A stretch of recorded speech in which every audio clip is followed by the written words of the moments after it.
Okay, now you can hear me. Shuffle noises. Plug, plug. We're in the echo chamber, echoing in chamber. What's up? Yeah, you guys aren't that. Okay. So, I'll take this off. We're gonna get hot for Twitch stream. More random men come in, and then we indoctrinate them with Marxism when I look hot on Twitch stream. This is what we've learned. Yes, yes, yes, yes. If you want an alt baddie, you must become Marxist-Leninist. This is what we know. We know this to be true. Okay. Camera is still a little dirty. Really? I think it's good now. Yes. So. Yeah, I changed my earrings up. You guys over here. Marx knew the alt baddies would lead the revolution. I'm like, should I like? I feel like I could make this tighter, and that would be cuter just for my life, just to wear in my life. You guys hold on a second. I'm gonna be right back. One second.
Hi, Twitch fam, I'm back.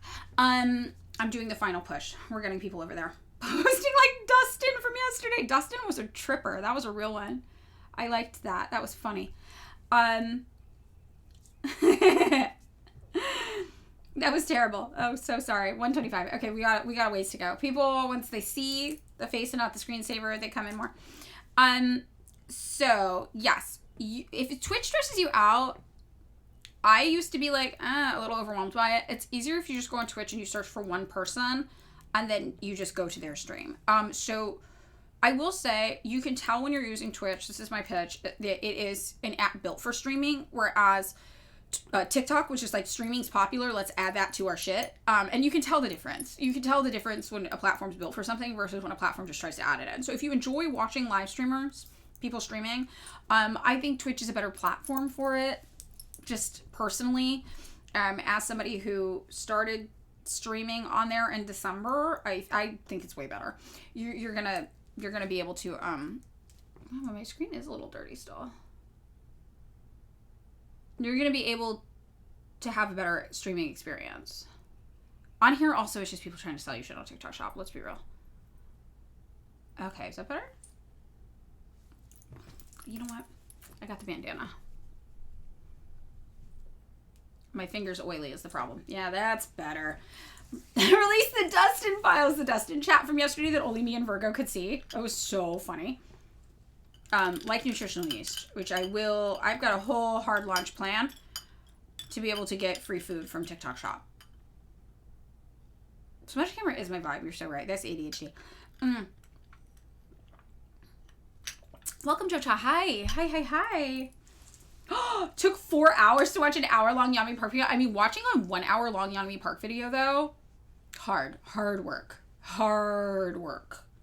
So you did it. Impressive. That's impressive. You made it through that. That's amazing. Yeah. Okay, TikTok stream is going to end soon. Yes. So you guys over here, come join us on Twitch. It's twitch.tv/Madeline Pendleton. And we're just going to talk about current events. We're going to talk about the news today. And that's what we do. 4 days out of the week, we talk about current events. The 5th day out of the week, we do theory. So you can learn about left-wing politics a little bit. Okay? So that's what we do over there. And if you come join us, you'll get up to date on current events. I personally have liked doing the Twitch streams just because I feel more up to date on current events. I don't have to try to play catch up. I know what's going on in the world pretty well just from our Twitch streams every day, which I think is cool. Also, people in the Twitch stream chat are very smart. I have to put you guys on a little bit. They're very smart. They're very knowledgeable. They will help you with things if you have questions. They will direct you to things. And they're very funny and fun. It's a fun way to learn about current events.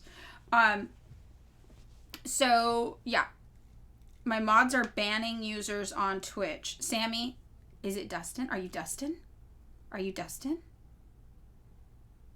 Somebody in the TikTok stream got banned. Twitch! Kubashi, was that you?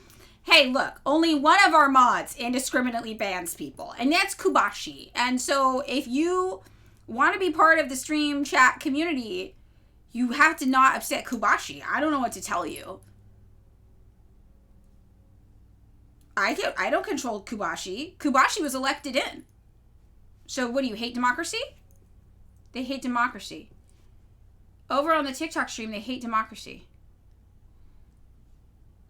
You hate democracy? You don't like our democratically elected Twitch mods who are enacting the will of the people?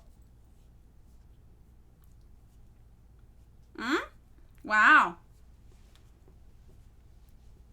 Would you talk to a left com? Babe, I used to be a left com. I've talked to so many left coms in my life. You like democracy. If you like democracy, then Kubashi should be allowed to ban you. What's not clicking? I don't get it. I don't know what's going on with these people over here. Real chat. What are they doing? That also got banned in the live stream. Virgo can kind of control Kubashi, but sort of the way you control Beyblade. Exactly. Madeline Maxing. Okay, so you guys come join us over there. 169. We gotta get a little better. I'm telling you, the bangs, cutting the bangs was not great for Twitch viewership. the long curtain bangs, the pink flowy hair. Everyone was calling me hot for like a week. There was a week where I looked really hot, and we had like 50 more people in every single stream. So I gotta work on that. Gotta work on getting hotter. It's okay. Okay, well, thank you. I'm gay hot now. I was straight guy hot, though, before, and we got more of them in here. You know?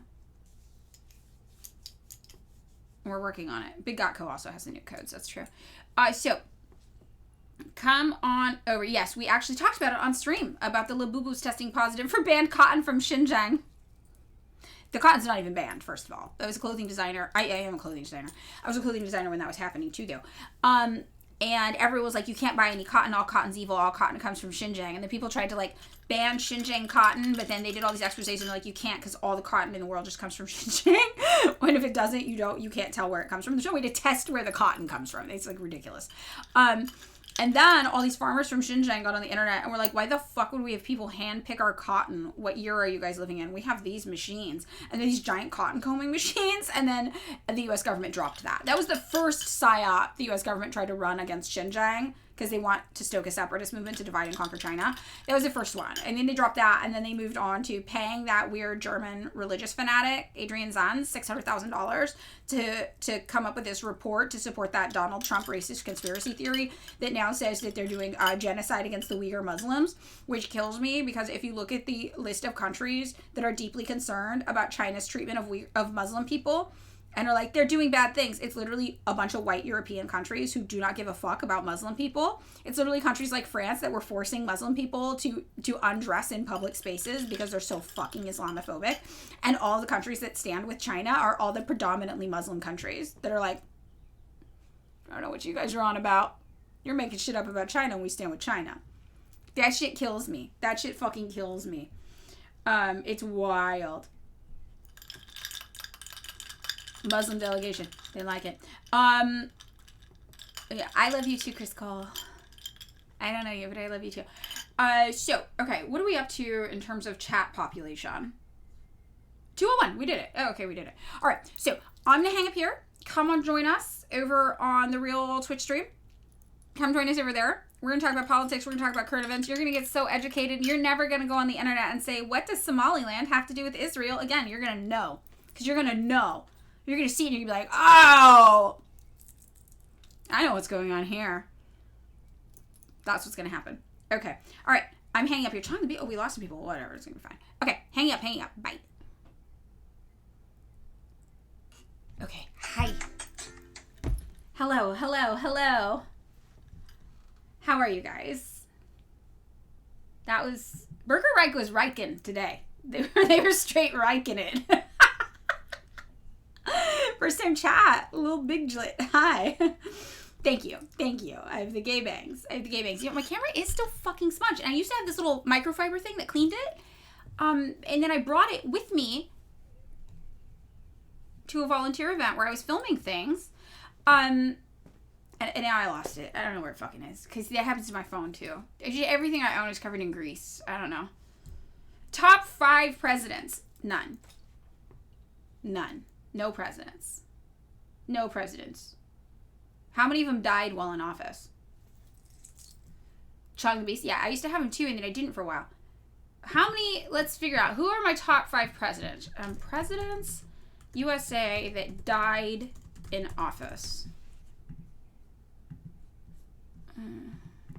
Here are my top 5 presidents. William Henry Harrison. Oh, I gotta fix the screen. Hold on.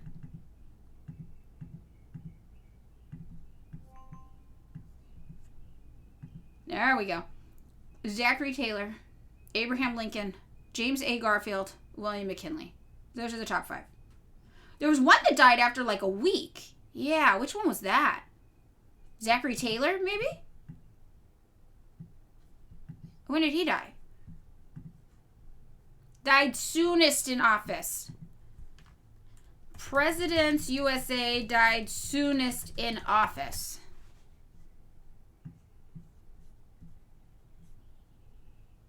First president to die in office. Soonest after their terms ended. No, don't make me look at the AI. Lincoln. Lincoln. Googling in all caps. I live my life in all caps. She on top. She on top. Yeah. Yeah. JFK was very anti-communist. His Cuba shit alone.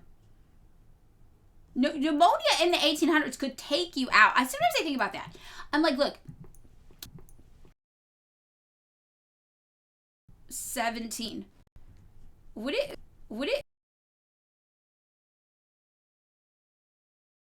30. I'm 39. I'm still here, baby. Why? Modern miracles of science and technology. I'd be taken out, which is funny because I've only been to the doctor like 5 times in my life. But those 5 times were serious. That's why I was like, oh, I gotta go to the doctor. So I guess I would have died 5 times. Yeah. Candidate who died during the elections. I'd be out. It would be like fucking... Do you guys hear my voice also? Yeah. Zay again. It'd be like Oregon Trail.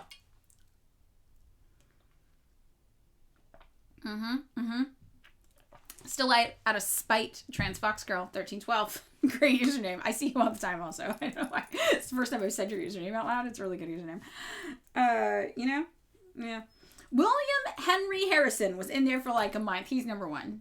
Greatest president of all time. Died. It's the best thing you could do as the president of the United States. It's the best thing you could do. Fresno is a thing, Chung the Beast. The Greater Fresno Project will come for your homeland soon. I'm just gonna say, you will know Fresno is a thing when the Fresnans show up at your front door and say, "This is Fresno now." You will know. We will not let you forget who we are and where we come from. I'm just saying. It is known.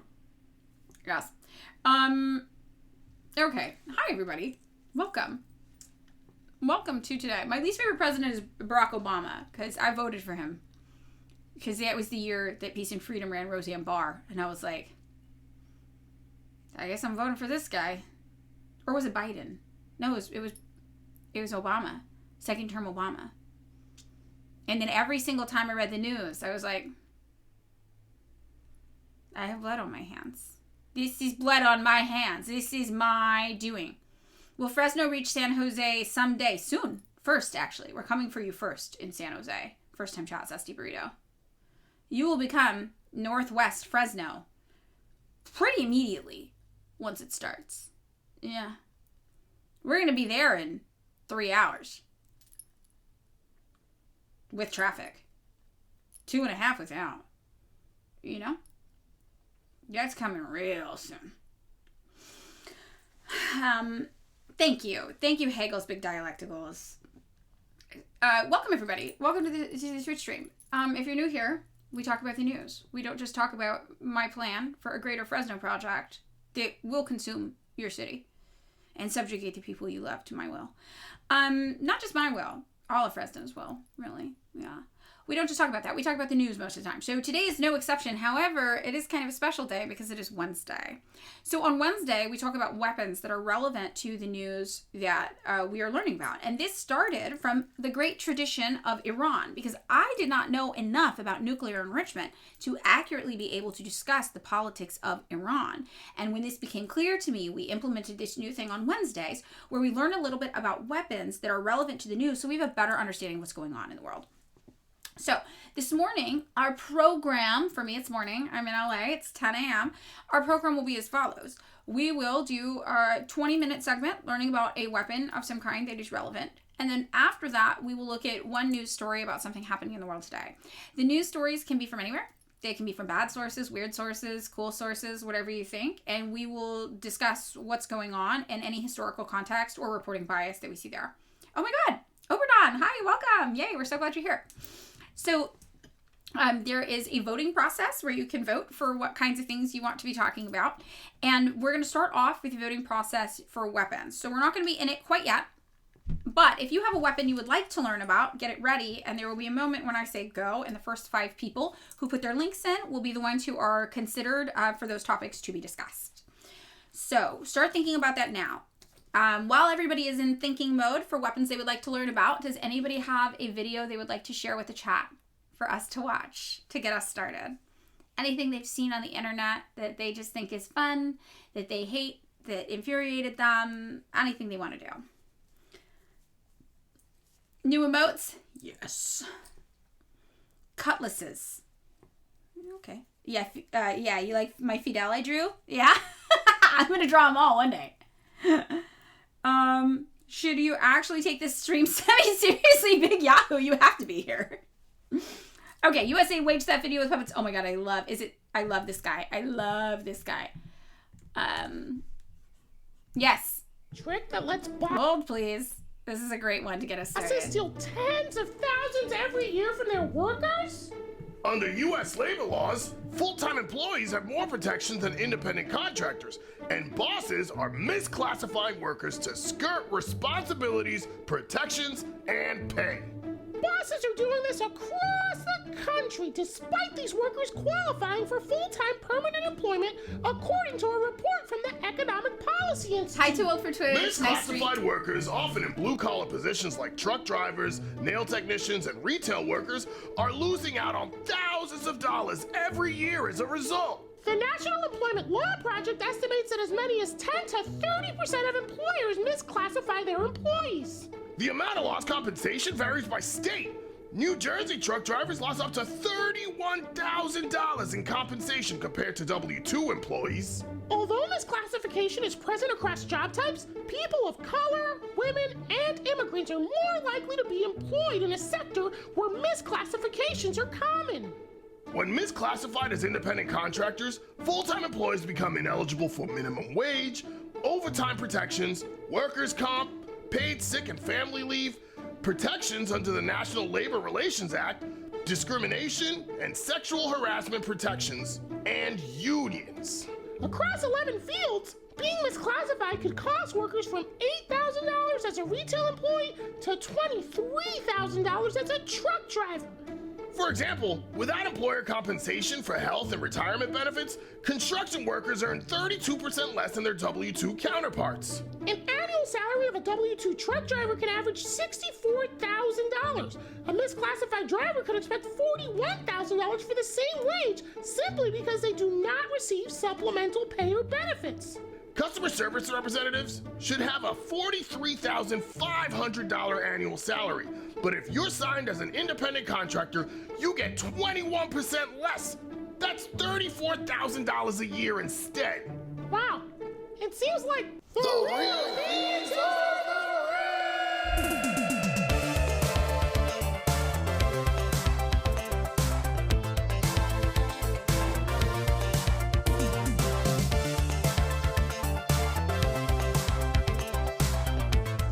Did you know that there's a trick that lets bosses? Did I ever tell you guys, Chad, about the time that I was secretly contract worked? I've done a lot of freelance and gig work in my life. One time I worked for this guy, and he told me that he was going to pay me a certain amount of money. And then my paychecks came, and it looked like everything was being withheld. And then it came time for me to file my taxes after working there for a year. And this is in my book. And it turned out, no, he had not been submitting my tax money that was withheld from my paychecks to the IRS for my taxes. He just had been underpaying me. So not only was I making like 25% less than I was supposed to, I also had to pay taxes out of it. I had no savings. I had been living paycheck to paycheck on top of that. Yay! All right. So, let's get started. Who has a weapon they would like to... Oh, well, actually, we should do a Q&A. Let's do a Q&A. Let's do 10 minutes on the clock Q&A. Because we got a good question from First Time Chat, and I want to talk about that. And I forgot to do our Q&A today. So we'll do that. 10 minutes on the clock. Q&A now. First question is, how do I do more for the Ramsey campaign? This is a great question. So for those of you who don't know, Ramsey Robinson is a Marxist-Leninist running for governor of California. And his campaign's going really well. People are really excited about it. So if you want to do more to help his campaign, if you live in California, you can volunteer. So if you go to the Ramsey website, I'm going to pull it up and I'm going to show you. Volunteers are great. We're door knocking. We've been doing so many door knocking things. I'm a volunteer on these campaigns, full disclosure. It's been very, very illuminating to me. So if you come here, the first thing you can do is click volunteer. You can sign up to volunteer. And if you're in an area where there are volunteer coordinators, you will get a call to volunteer. Okay? So that's the first thing you can do.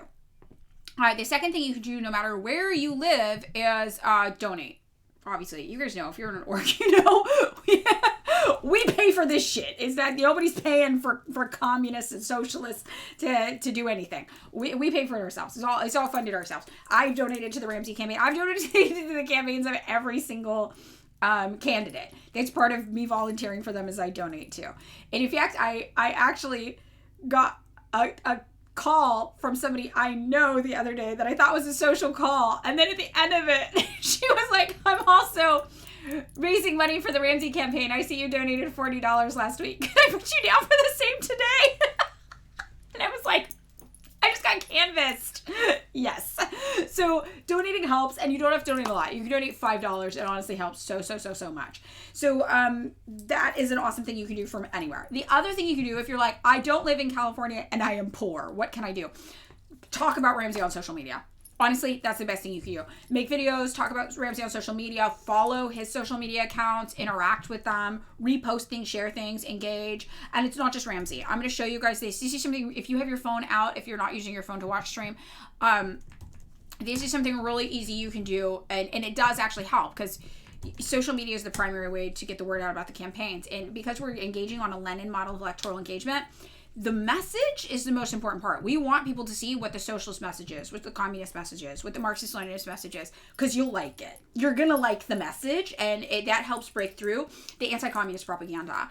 People telling you the communists are evil and crazy and want you dead, and then you see this nice guy, Ramsey Robinson, who's like, I think you deserve a house and a $30 an hour minimum wage and a guaranteed income and free health care.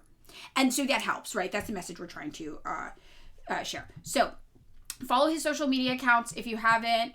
Engage with them, you know, like things, share things, repost things, make your own videos if you have social media accounts. This is his Instagram, this is his TikTok, and that stuff helps a lot, and it's free.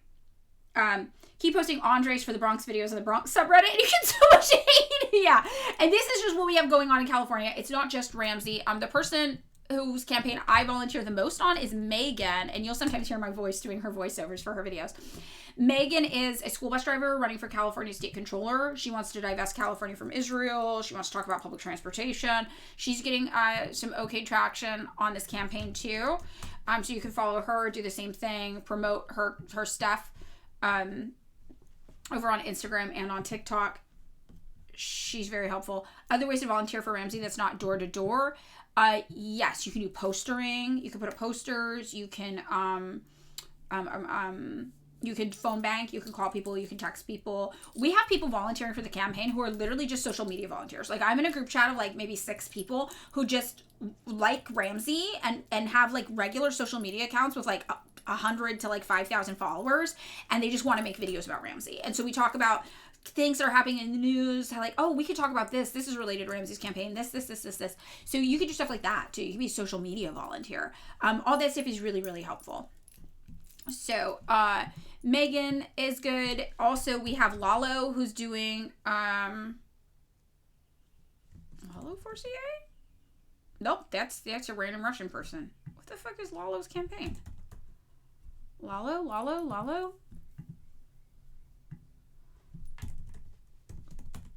Lalo Vargas for CA? Yes, that's what it is. Yes, okay. So this is Lalo. Lalo's running for insurance commissioner. Lalo is the one who's actually been included in polls. He's the only one who's been included in polls. For some reason, they included him in polls. And he's polling really, really well. He's polling so well that Democrats and Republicans are really, really afraid. So he's a great person to support as well. So this is Lalo on Instagram and TikTok. He is doing super great. I don't know. That's good. He wants to abolish insurance companies. That's his whole thing. Abolish insurance companies. And people like him. So then the final person is Frank for superintendent. Frank? No, that's not right. For CA schools. That's it. Frank for CA schools. Yes, here he is. This is Frank. Frank's running for superintendent. He's great. And then we have somebody who I don't know if she's explicitly a Marxist-Leninist, but I know she's a socialist. Because we do like a coalition thing out in Peace and Freedom Party. I know these 4 people are Marxist-Leninists because they're with PSL, and PSL is a Marxist-Leninist org. But this is Alice Steck for CA, maybe? Here's the 4th person. Yeah, Alice Steck. Oh, she doesn't have a TikTok. That's why. She's an Instagram, not a TikTok. Yeah, Alice Steck for CA. This is the last person. So these are all people you can follow and support. And that's how you can help for free. These people's policies sound good. Exactly, they're good because they're Marxist-Leninists. And that's the thing we're really trying to... There's a couple things we're trying to do with the campaign. We're running on a Lenin model of electoral engagement. We're not living out. Right? Virgo has all of the links up here. Thank you, Virgo, for sharing that. We're going to do the weapon in a second. And, what we want to show people is that you like communism. You like socialism. You like it. You just don't know what it is because all of your input about what this stuff is comes from capitalists. They tell you that it's evil and causes famines and everybody dies or some shit. I don't know what they're fucking telling people out there. They're talking mad shit about us. They're running their mouths. So we're showing up with receipts to be like, oh no, this is what we're about. Don't let them tell you what we're about. Come straight to the source, babe. We're telling you what we're about. And elections, a lot of people pay attention to politics. So just like Lenin said, it's a great opportunity to engage with people about socialism, about communism, where they are. And we're seeing that traction. We're seeing that with them, and it's going really, really well. Yeah. Marxist Gamer Zero, I don't mirror all my videos, but I've started posting some. I've started posting some that are a little more palatable and less messy on my Instagram. Yeah, so that's what's going on over there. They're all also, yes, on the left unity slate for California. We're doing this with the Green Party. With most of the Green Party. With all but one of the Green Party. For obvious reasons. We're running this left unity slate. So these are all people on the left unity slate. You can vote for if you live in California. These are all socialists of some kind. And I can personally confirm 4 of them are Marxist-Leninists. Megan's a Marxist-Leninist, Lalo's a Marxist-Leninist, Frank Laur's a Marxist-Leninist, and Ramsey's a Marxist-Leninist. Related to the election about Ramsey, we have a TikTok. Yeah, but what is that? She's on her own shit over there. I don't know what that girl's doing. We don't talk about her. Okay, let's watch Virgo on the election. I just got my little candidate mailer for the primary in June in California, and there are 1, 2, 3, 4, 5, 6, 7, they have 8, 24 9, candidates. 10, 11, 12, 13, 14, Butch Ware's 15, the only one who's 16, not 17, on our left unity slate. 18, 19, 20, 21, 22, 23, 24 Democrats running Haley's for governor. correct, yeah. But my one That's why we Peace and say Freedom socialism. Party candidate is going to split the vote. my one candidate is going to ruin the vote for these 24 Democrats. I just got my... That's so funny. Repost. I mean, it's true. Democrats are running fucking 24 candidates. It's insane. And we get in trouble. We get in trouble from the liberals. Liberals are mad at us somehow. Okay. Collect your own. Handle that. Yeah. So, also, Ramsey's never been included in a poll, so we don't know how he's polling, but Lalo has. And I'm going to show you the last time Lalo was included on one poll, and then they stopped. And I'm going to show you why. And this is a while ago, and he's only gotten more popular since. Hold on a second, I'll show you this. They're not including us in the polls for a reason. They don't want you to know that these candidates exist. I'm looking for the poll. It was so long ago. This is Lalo's account, though. You just look and you're just like, yeah, bangers. Bangers all around. Bangers all around. Where is it?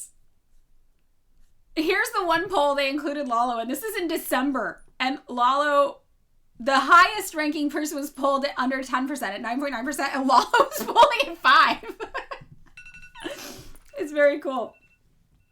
Yeah, they'd rather have a Republican governor than a socialist one. Yeah. You had 3 Democrats, and Lalo in December was polling neck and neck with them and has only gotten more popular since. We have not seen polling updates since then. And then they did all this shit. The Republicans saw this and got freaked out. So they introduced a bill that would mean that to be insurance commissioner of California, you have to have experience working for insurance companies and like a high up managerial experience, which is super fucking corrupt, obviously, which is exactly what Lenin said would happen.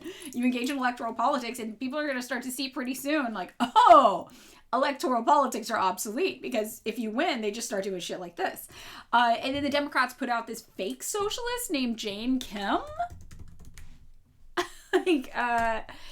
who is with the Working Families Party, which is like a fake Democratic Party front, basically.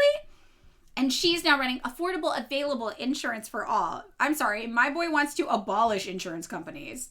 Your fake lefty Democratic Party candidate wants to be nicer to them. Make them a little nicer. So that's funny too. The left unity slate for people running for the state legislatures, no, these are the only candidates we are currently running. There are some local offices. We do have a local candidate in Peace and Freedom whose name I always forget. I don't know if I can even vote for her though where I am. Yeah. So, okay.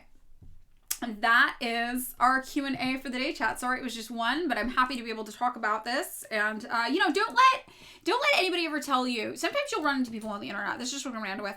They'll be like, why are you participating in bourgeois elections? And it kills me because it's like, you know enough about Marxism to be able to appropriate the term bourgeois elections, but not enough about Marxism to read Left-Wing Communism and Infantile Disorder and the chapter called Should We Participate in Bourgeois Parliaments? Which is an interesting position to be in politically. With these people, I do think just telling them, like, hey, did you not read Lenin on this is kind of useful because they tend to be people who are new to left-wing politics who are just yapping on the internet and they've seen people say this stuff. That's how they picked up the phrase, but they haven't actually done the reading yet. And that's really, so that's just what's going on with that. All right. Insurance for all is crazy because it's not healthcare for all. That's, available insurance for all. Yeah. We talk about this with healthcare too. Like a lot of people want to give healthcare for all, right? Ramsey is running to give free, health insurance for all. That's what it is. Health insurance for all. And Ramsey's running to give you free healthcare for all. And there's a difference, right? A Democrat, the most progressive a Democrat will get is we need to insure every Californian. I'm sorry, with insurance, my insurance, do you know how much it is per month? I don't have insurance right now. That's something I chose to do for the company because the company pays for up to $500 of insurance for us per month. My insurance is like $700 just because of my age per month. If you want it to cover anything anyway. And I'm like, I'm not going to pay an extra $200 a month for my insurance. That's fucking ridiculous. I'm not going to do that. And even then, I'm still paying out of pocket to go to the doctor. On top of that, I'm still paying for treatment. I'm still paying for medicine out of pocket. I'm like, I'll just do a fucking telehealth doctor's visit for $50 out of pocket anytime I have a medical issue at this point. And that's just how it's ridiculous. So this idea of health insurance for everybody, it's like, babe, that is a right-wing fucked up idea. Like health care is not health insurance. They're different. Yeah, that's true sarcasm. I should try that. Yeah, it's really insane. And you're paying so much money every single month. When I literally looked at the amount of money, it's like, I'm going to spend $2,400 a year for something and then pay out of pocket if I have to actually use it still. Like, no. I go to the doctor like twice a year, if that, with insurance. If that. Right? I've been to the doctor like 5 times ever. I'll just do a telehealth appointment for $50 and pay for everything out of pocket. That's going to be like $500 a year at the most. So I just did the math on that. I was like, no. Vote blue no matter who. And that's the kind of fucked up weird system you get. Obamacare from the Heritage Foundation. Project 2025 people. Yeah, liberals loves using Marxist language to keep the status quo and to argue against Marxism. Yeah, this is the liberal way, Marxist Gamer Shira says. Exactly. And the wild thing is they present themselves like ultra-lefts. Like they're just actually more communist than you somehow. Some of them. The bourgeois elections people. And I'm like, well, you're not. Right?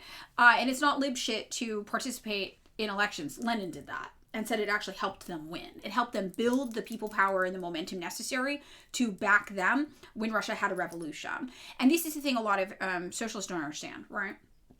Is that you need people on your side. If you want to show up after a revolution happens, you want to say, hey, I think I know how to run things. You need people who trust you and believe you.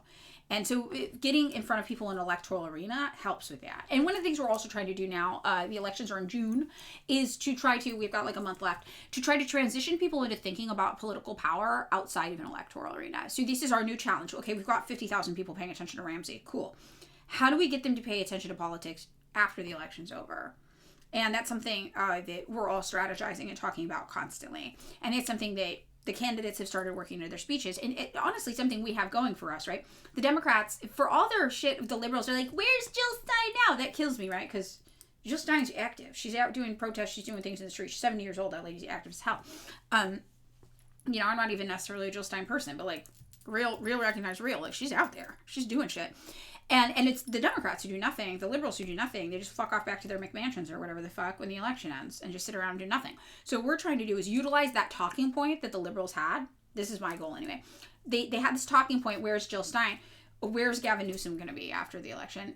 Where's Javier Becerra, even better, going to be after the election? Where's Tom Steyer going to be after the election? Where are these people going to be? Because I know where Ramsey Robinson is because he's a community organizer. He's going to be helping to organize labor strikes. He's going to be helping to organize, protests, which say what you all, but to bring attention to key issues. He's going to be out doing anti-imperialist work to try to shift hearts and minds and opinions about the United States political enemies. He's going to be working with kids in school to deal with the material fallout, the consequences of the capitalist system. Where's Kamala now, exactly? Where is Kamala? Where is Hillary Clinton? Where are these fucking people? We know where our people are because the elections are just one thing they do in activism and in their work. They are at brunch, right? right. Where's Megan Adams going to be after the election? Fucking driving a school bus, still being the head of her union. She's the president of the union that she's in for school bus drivers in the Bay Area. She's still going to be on the board at Peace and Freedom Party, right? Like she's still going to be in these positions doing these things. Ramsey will lead secession. Ramsey will balkanize the United States. The West Coast. Oh. Mm-hmm. So, that's it. All right. Let's get into our content now for Weapons Wednesday. Does anybody have a weapon that they have seen talked about in the news lately that they would like to submit? Let's learn weapons. If yes, talk about it now. First 5 I see, I'll pull up. If we even have 5. I mean, the weapons ones are a little harder for us to talk about. Napalm biography from Autistic Baddie 3. AI is a weapon I think is very, very interesting. Then we have Tomahawk missile. And then we have the Hater 110 combat speedboat. Wait. Anthropic AI. And we did white phosphorus last week. We did that one.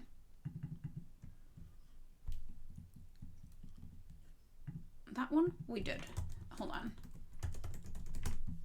Marcus Game 0. What was your rack? Why didn't it copy and paste? Oh no, that was not a rack. That's why. Tomahawk missile, Chong the Beast. That's what it is. Okay, boat. And then Agent Orange. And we did, actually, Cercito, we did sanctions as weapons during the Cuba week. So if you go back and look at the Cuba week, we did sanctions as weapons, yeah. Agent Orange. Okay, I think we've got 5. So, Virgo, are you ready for the poll? The gay bomb. Oh, wait. The gay bomb. I'll add gay bomb. Gay bomb is very interesting. All of these are very, very interesting. Maybe I won't do napalm because we did white phosphorus last week. So whoever had the napalm rec, let's do it for next week. Because it's similar to white phosphorus.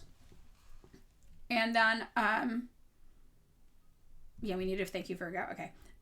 So, let's do these 5. Virgo, you ready? Okay. Sorry, I just did a little editorializing. I just editorialized. So, AI weapons like Anthropic. So, AI. Ooh. Got to charge the light. And then we have, the Tomahawk missile. If you guys are going to start streaming, I'm telling you also, this is the biggest thing that improved my quality, and it's like a $10 light I got on eBay. $10 really helps. The Haydar 110 combat speedboat, which is a class of boats built and operated by Iran, which is very interesting. Then Agent Orange. And the gay bomb. The gay bomb. Those are our options.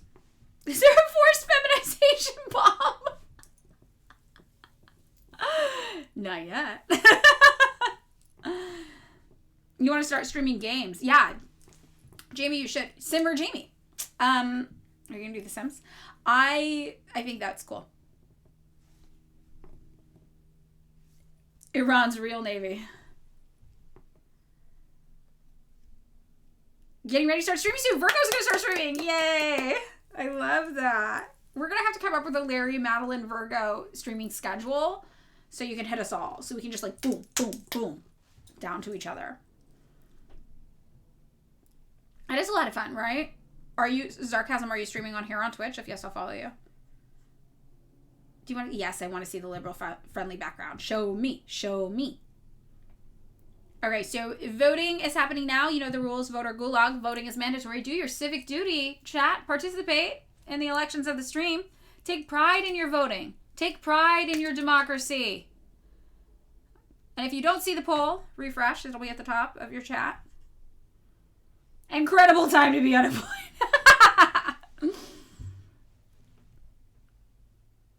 Yes. You know what? How do we handle being perceived? People got a lot of perceptions about me. They got a lot of perceptions about me. Most of them wrong. Almost all of them wrong. Almost every single one of them wrong. Incorrect, yeah. Okay, let's look. The gay bomb. Oh! It's so good. I love it. Perfect. No notes. They're ranking the polls. As a verified election observer, I am here to tell you that everything appears to be above board here. Nothing to see here. I love it. I'm really excited for everybody. We need a little stream community. They got bread too. We need the communist version of that. Yes. Girl the blockade. I think that is it. Girl. Sharshito. Let me check. I think it is. I think that is it. Yes.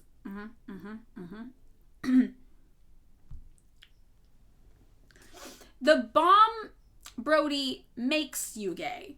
It targets the straights to fill them with an uncontrollable gay lust that takes over all parts of their brain, as we know the gay does, so that they are unable to function for anything but gay.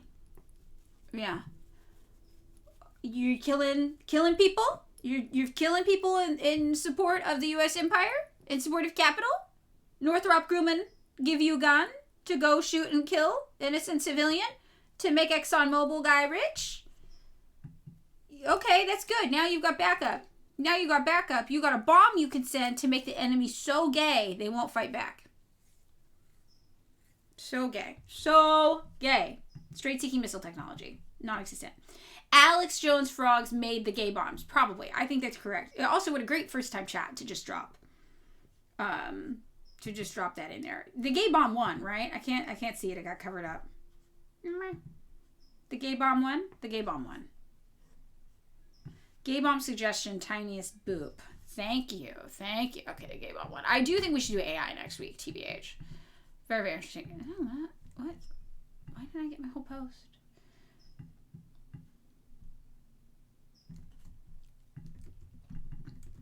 All right. Okay. Let's get started on the gay bomb chat. We're ready to go. I'm pulling up the link from the Discord a while back from the gay bomb suggestion.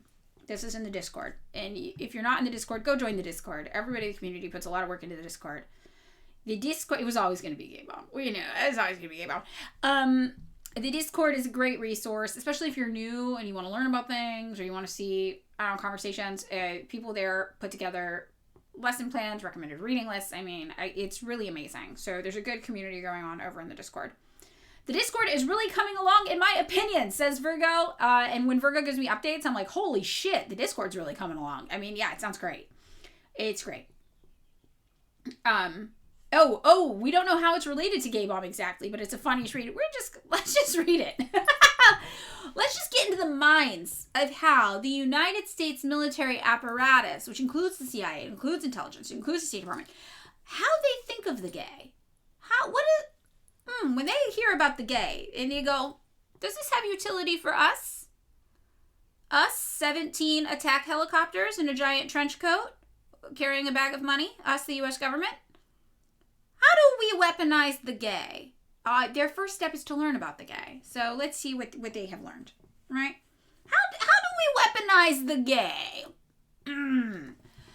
So homosexual investigations. There are a few, if any, types of personnel investigations which are more complex, more sensitive, or more specialized than the investigation of homosexuals. These cases often, in fact, require the exercise of the full range of investigative techniques. They demand the utmost intact discretion and investigative ingenuity. During every step of a homosexual investigation, the responsibility to protect the innocent must be kept constantly in mind. The innocent, the straights. Imagine thinking the straight people are innocent. No, it's real. There's really a gay bomb.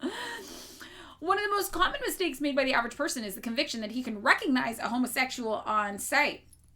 We live among you. This is similar to recognizing a communist. We double live among you. Actually, I think that when you look at me, you would assume gay communist. I think looking at me on sight, you'd be like, that looks like a gay communist. I think if somebody were like, can you draw a picture of a gay communist? Like, have you seen those memes on the right? Like the SpongeBob gay communist memes that the right makes? Where is that? I can't find it. You'll be gay and a communist on the internet long enough to know that, and somebody will post it for you. I'm like, yeah, that looks like me. That looks correct. They're in there. So, as we're getting into here, you can't just tell if someone's gay or a communist on sight. No. The subject has a mental or emotional problem rather than a physical one. There is no way to spot a homosexual. Gaydar broken. The homosexual is a problem. He may not consider himself queer. He may accept a psychological deviation from the normal, but he recognizes his society frowns upon him. His association and activities are, from a social standpoint, something other than nice. He often uses the word problem in discussing his own homosexuality or that of one of his friends. Problem. I don't know any gays who are calling it a problem. Recognizing the existence of his problem and living with it requires certain adjustments and certain cover in the day-to-day life of the higher class homosexual who's our usual subject. I need to know what year this came out. Or what year they wrote this, rather. By date, 1980. So a lot of people were super closeted, I guess. This is a peak era for the outing of the gays. Yes. So very few employees come to work wearing eye makeup or my sin. Not back in 1980, I guess. Now, we're here, we're queer, we're working minimum wage jobs. That type of homosexual, needless to say, rarely gets by the personnel interview. If he does, the interviewer may bear greater scrutiny. The homosexual subject is usually regarded as an above-average employee. Oh, we're workers. His work habits are good. He's punctual, responsive to authority, cooperative, friendly, a credit to the organization. In character background investigations, the average interview elicits no derogatory information from supervisors and fellow employees. This is 1980, yes. But our subject leads a Jekyll Hyde existence. Constantly cautious, constantly aware that his Mr. Hyde will be exposed. He frequently uses a post office box to receive mail from trusted friends, although bills, ads, junk mail, and letters from relatives are received at his residence. His telephone number is often unlisted. He does his own shopping. Did everybody have shoppers in the 1980s? Was it that Treatlerite? They had shoppers? What the fuck does that mean? Okay.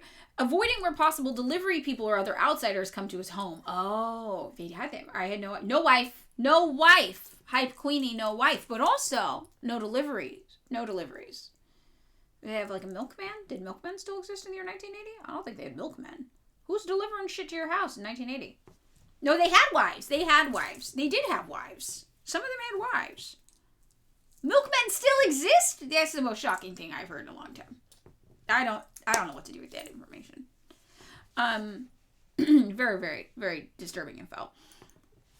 His car, preferably foreign, he's driving foreign cars, is often reserved for weekends, rarely driven to the office. Interesting. Oh, there's no public transportation. How are they getting around? I don't know what's going on. How are the gays in 1980 getting to work? According to this, lavender marriage. I think my grandparents were a lavender marriage. Most people suspect my grandparents were in a lavender marriage. My grandma was a PE teacher, for God's sakes. The jokes are writing themselves. Our subject is intimately acquainted with a life totally unknown to society in general. He has his own language, his own social customs, and more. He reacts acutely to certain words, certain physical habits, certain affections of dress. These he knows instinctively. Their existence he will deny almost to his last breath. They're signaling, they're flagging. The homosexual has passwords, or auditory signals, with which to test a chance acquaintance. This is actually really funny. I'm going to talk about my partner for a second, because it is relevant, I swear.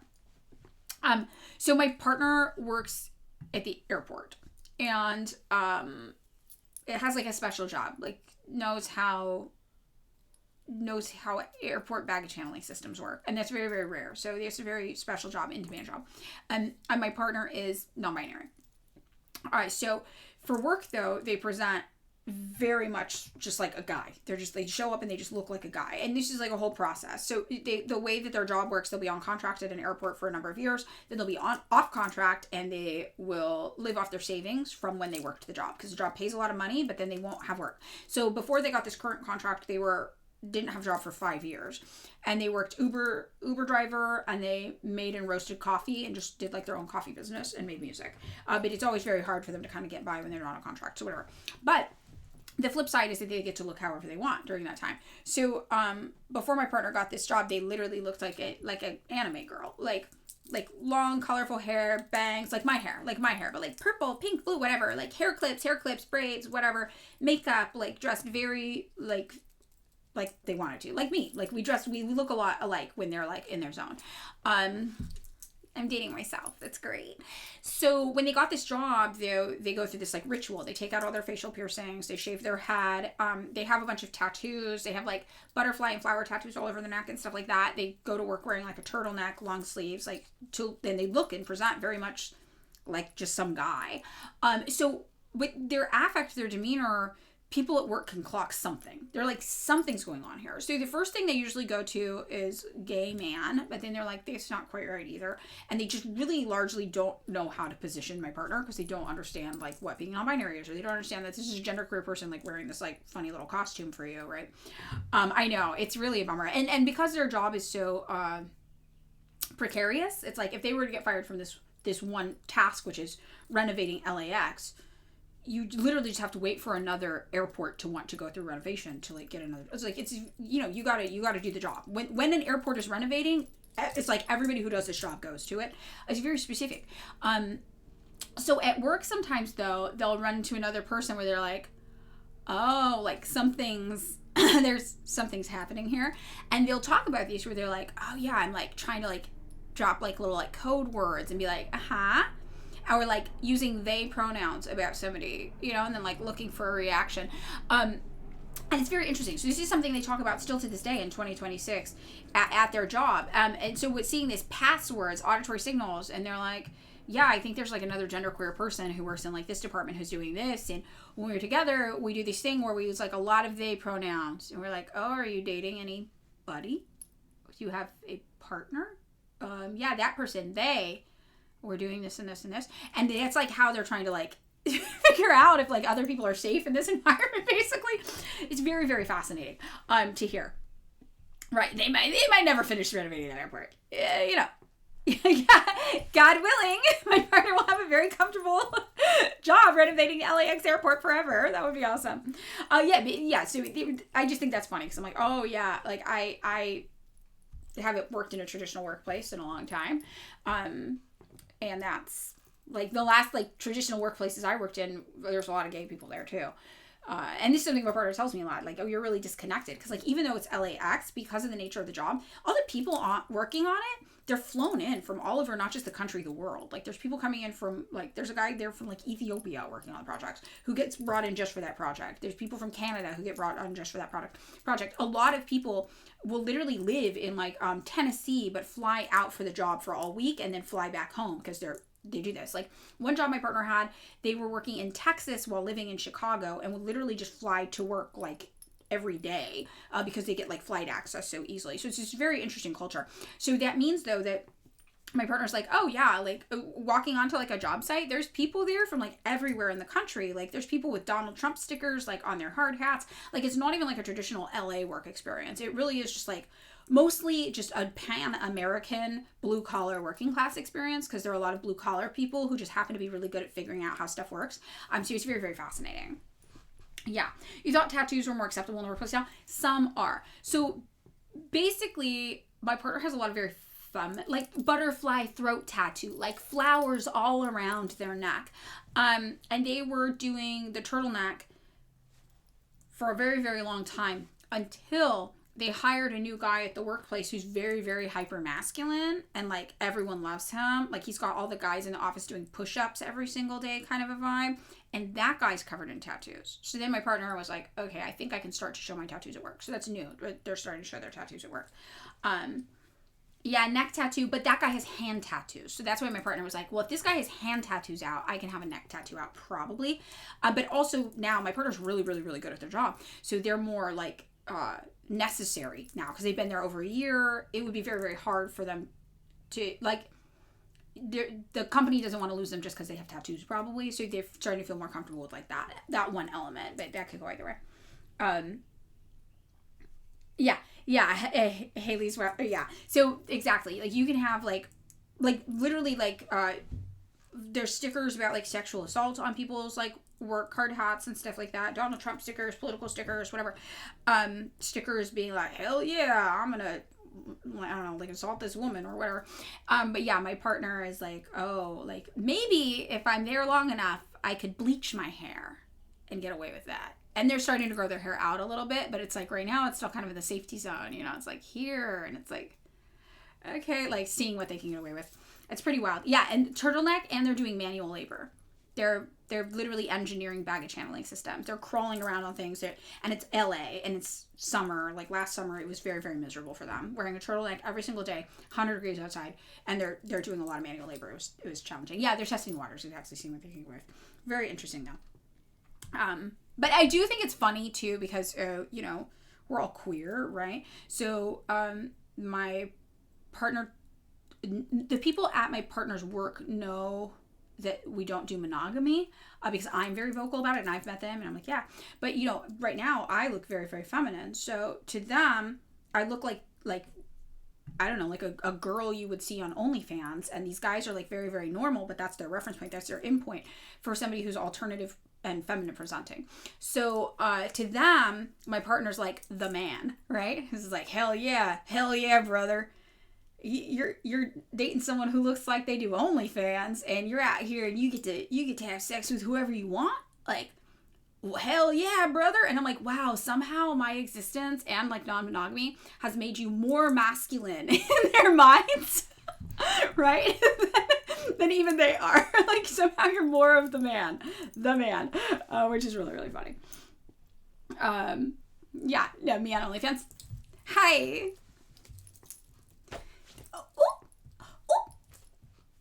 I'd be too quirked up. I'm too millennial for it. Too quirked up. Millennials can't. I mean, I know a lot of millennials who do OnlyFans. You know, you gotta hide your quirked up Chungus energy to try to do that though. Every millennial has a deep-seated quirked up Chungus energy inside of us that must be suppressed at all times. Yeah, queerness is amazing, isn't it? Yeah, so my partner was like, yeah, like somebody I was dating, they came over to the house, and then another person I was dating came over to the house and did that person's hair, and then everyone's like, Madeline's really fucking cool, huh? And then they were like, what did Madeline do? And they were like, oh, Madeline hung out for a little bit and then just left and ran errands. It was fine. And I'm like, ha ha ha ha. Yeah, okay. Quirked up.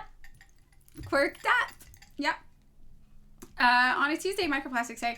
So yeah, okay, so this is the gay. And we won't read this whole thing. What is a homo, though? Amazing. And then we'll get into understanding this perception of queerness by the U.S. government and how, of course, the U.S. government was like, can this be weaponized? And that's a shortcut to understanding the U.S. government. Anything the U.S. government learns is like, can this be a weapon? Can that be a weapon? Could that be a weapon? Hey, could we make this a weapon? Could we kill people with this? Could we weaponize this to kill people? How do we do that? Which I think is very important to keep in mind, right? So, this is what they think. They're like, look, these gay people, they're really good at following directions, listening, staying clean, and trying to mind their own business. How do we weaponize this? So here's what they say. Here are the popular terms of today's homosexual society. Gay. This remains the most common term. Gay means homosexual. It's used to describe people, places, favorite hangouts, parties, and groups. Any use of the word is significant and may be used as a test by one homosexual to see if a stranger reacts to it properly. Straight. This word means normal, not homosexual. The opposite of gay. Bi. Bisexual, interested equally in homosexual and heterosexual activities. The question, are you gay, straight, or bi, has been used with marked success in interviews of suspected homosexuals. Wow, 1980, they were really just starting to learn about us, huh? Because of its odd wording, any reaction or recognition of its true meaning will tell an investigator that the person he's interviewing is probably a homosexual. A normal person would be like, what's gay? I've never heard of this. What is bi or gay? Or straight? I know none of these words. That's how straight I am. I've never heard the word gay. That is how straight I am. The 80s. The 80s was a time. One of the recent popular introductory remarks is, aren't you Jack from the North? This question varies as to the name and area, but is always phrased the same way. The other party is supposed to answer, no, I'm Joe from the North. The word North is the code word. It means homosexual. The person asking the question knows at once from the response whether the other person is or is not homosexual and whether continued conversation may be profitable. What is a homo? What is a homo? There is popular misconception that homosexuals fall into two distinct categories of male and female. This is not true. Although it is a common breakdown, many homosexuals fall into both categories. They're on to me, chat. It is not uncommon for two extremely effeminate or extremely masculine homosexuals to participate in sex relations with each other. It is also not uncommon for two homosexuals to live together and not engage in mutual sex activity, but to have completely separate sex partners. Oh my God. Their brains are exploding. Investigatively, it is a serious error to believe that these people will fall into set patterns or categories. They are abnormal, mentally and emotionally. Their behavior patterns are, therefore, completely abnormal and unpredictable. Homomaxic. And they were roommates! I'm going to get you the link. Tiny URL for the link to this. Alright. Let me get it for you. We can always tell CIA.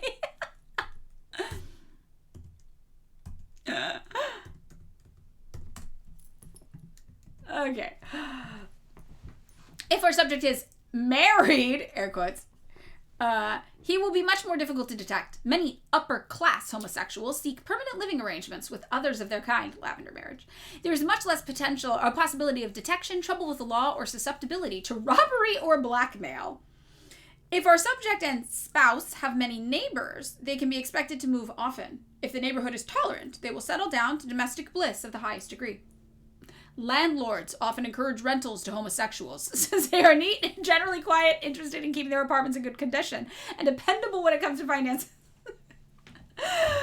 Confirmed, landlords are hashtag allies.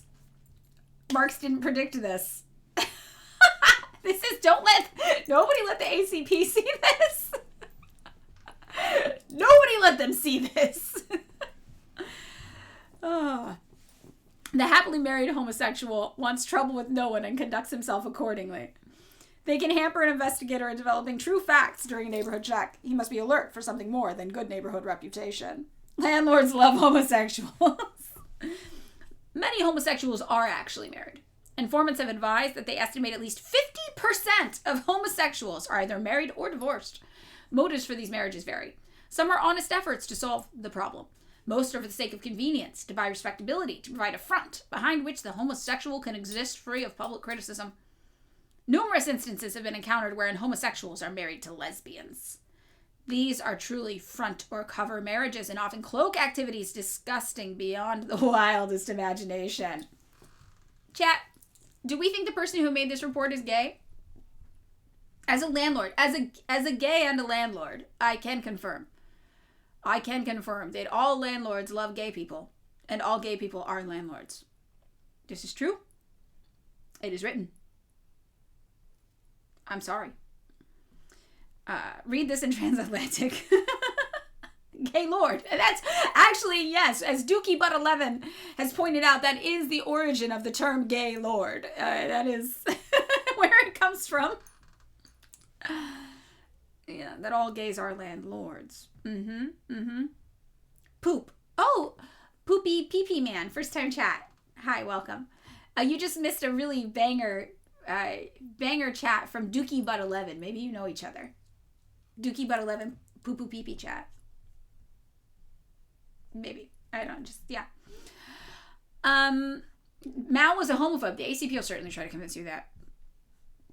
So, okay. We're not going to read any more of this, but thinking about this, obviously, the U.S. government was very interested in gay people, very interested in anything, and did want to find a way to weaponize it. Obviously, did not have a lot of knowledge, right, about homosexuality, didn't understand what it was.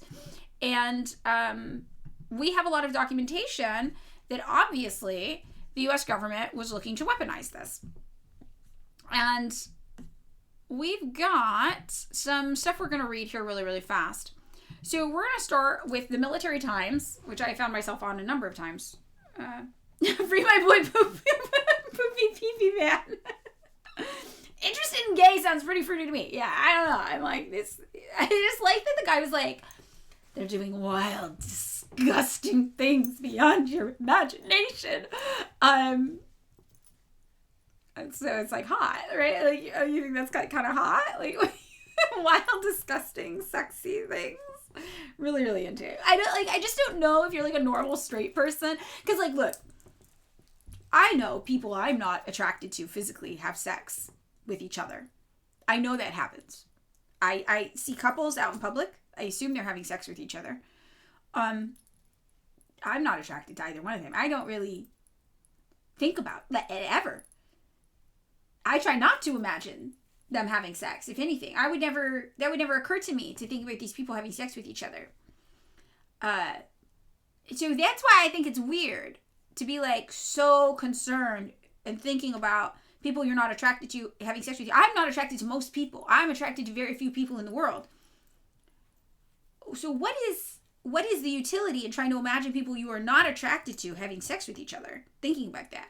That's what I don't get. That's what really, I don't get that. Computer, show me uggos kissing. Nice. You just re-entered stream. What's the topic right now, guys? I'm pleased to show you that today's topic is the time the Air Force proposed making a gay bomb. Yes, gay being weaponized. So in 1994, U.S. Air Force's Wright Laboratory in Ohio, were pressing the bounds to the question, fellas, is it gay to fight for your country? Love. In the early aughts of the 1990s, the Pentagon was working on developing a whole host of non-lethal chemical weapons that would render an enemy force incapable of being anything other than amorous or annoyed. Oh, we wonder if my face blindness comes into play with me being attracted to a limited number of people, autistic baddie. Probably. Yeah, I'm very, very rarely physically attracted to people. That is true. And when I am attracted to people, it's usually more how they dress themselves and present themselves, which is very, very interesting with my partner. Because on the weekends, my partner does look more like themselves. And whenever that happens, I'm like, oh my God, you look so hot. Like, you're looking hot right now. Like, oh my God, what is it? You know what I mean? But during the week, I'm just like, oh yeah, what's up? Not that, I'm not like, I don't think they're ugly or anything, but it's not that exciting. Interesting. So within a 3-page declassified document came a blink and you miss it line positing using chemicals that affect human behavior so that morale and discipline in enemy units is adversely affected. One distasteful but completely non-lethal example, it continued, would be strong aphrodisiacs, especially if the chemical also caused homosexual behavior. Distasteful, they say, right? In a word, a chemical weapon that would make enemy soldiers sexually irresistible to one another, striking a blow to morale. The Randy chemical, later dubbed gay bomb, was just one of the many Wright Laboratory explored in its proposal dubbed Project Sunshine. Among others, Project Sunshine contained a litany of ideas ranging from the absurd to the impractical, including making a chemical that made personnel very sensitive to sunlight, making a weapon that would attract swarms of enraged wasps or rats to an enemy position. That was actually kind of a good idea. I feel like they could actually pull that one off. And the development of a chemical that caused severe and lasting halitosis. The lab requested $7.5 million over a 5-year period to make their harebrained ideas a reality. The funding was not forthcoming. It did, however, eventually make its way into the minds of Tina Fey and 30 Rock. As the saying goes, there are no bad ideas, only great ideas that go horribly wrong, but perhaps the right laboratory is an exception to this rule. Okay, so here on Wayback Machine, we have the actual document where they proposed doing this. So the title is Harassing, Annoying, and Bad Guy Identifying Chemicals from the Right Laboratory. Chemicals that can be sprayed onto enemy positions or onto infiltration routes used by enemy forces. And I think like even just reading this gives you a real insight to like nothing is off limits for the government for weapons. The bad breath vampire gay bomb full of bugs. 3 classes of chemical weapon are proposed. Category 1, chemicals that attract annoying creatures. Category 2, chemicals that make long-lasting but non-lethal markings on the personnel. And this has some subcategories here that people would be exposed to these chemicals during travel or infiltration routes from being sprayed while in the enemy camp. They could easily be identified by smell or appearance weeks later, so you know who it was, making it impossible for them to blend in with the local population. So this is a really interesting idea strategically. You spray something on them that they can't get rid of, and so they have this smell. So you can literally smell on them later on that these are bad guys. They can't hide from you, basically. Bad guys for your brain or whatever. Very, very interesting. And the chemical marking should also be annoying to people around them so that people around them like shun them and don't want to support them. A variation on the theme would be that we would have the counteracting treatment and affected personnel would have to come to us for the treatment. And this version would be especially suitable for use against mixtures of enemy forces and non-combatants. Civilians would come to us for the treatment, but enemy forces would not. A more subtle variation would be some lasting chemical marker that was obvious to humans, but was not obvious to humans rather, but would be obvious to trained dogs or special detection equipment. So you would not know you had been marked, but out in public, an enemy government would be able to tell with a detection wand or some sort of like a dog that had been trained to sniff them out, like, hey, you got the smell on you of bad dude we're trying to fight. Skunk bomb. And that's pretty interesting. Small dispensers of the chemicals could be used by banks as an alternative to exploding dyes for marking stolen money as well, they said. Also, they said chemicals that affect human behavior is category 3, so that discipline and morale in enemy units is adversely affected. One distasteful but completely non-lethal example would be strong aphrodisiacs, especially if the chemical also caused homosexual behavior. So this is where it really comes from, right? And this is what they're really talking about here. This is the gay bomb. This is what the gay bomb was really asking for. And this document is dated from the early 90s. Now, we have some articles about this. This is a PubMed article. Gay bomb and BMJ authors win prizes. A novel weapon under investigation by the U.S. Air Force has won this year's IG Nobel Peace Prize. Ig Nobel Awards, given for science that first makes you laugh, then makes you think, were given to recipients from 5 continents by 6 winners. The unusual weapon, confirmed by Pentagon sources, is a gay bomb. From June 12th, Sunshine Project uncovers U.S. military gay bomb. The project, which officials say has been scrapped, was to come up with a device to release unspecified hormones that could be absorbed through the project or lungs, thereby incapacitating soldiers who, according to the plan, would be too busy swooning over each other in homosexual ecstasy to waste any time dashing about planting roadside bombs. Kind of hot. It's kind of hot. It is kind of hot. The Pentagon did not respond to inquiries from the BMJ about possible future plans for its Make Love Not War initiative. So that's what's being discussed here. Now, we have this link to a Washington Post article that I guess does not exist anymore, unfortunately.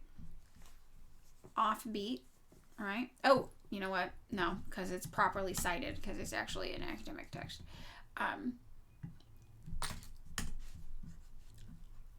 Where is it? Oh, it's just not online anymore. We don't have it.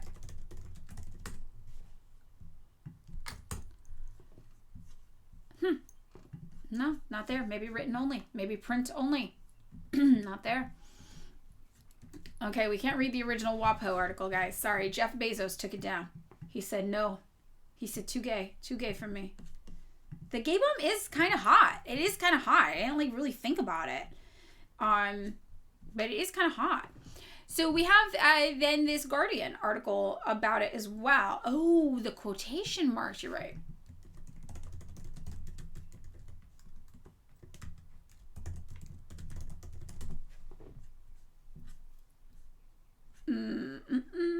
No, Project Sunshine not here.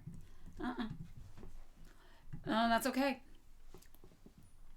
So far from being the product of conspiracy theorists, a document released to a biological weapons watchdog in Austin, Texas, confirmed that the U.S. military did investigate the idea. It was included in a CD-ROM produced by the U.S. military in the year 2000 and submitted to the National Academy of Sciences in the year 2002.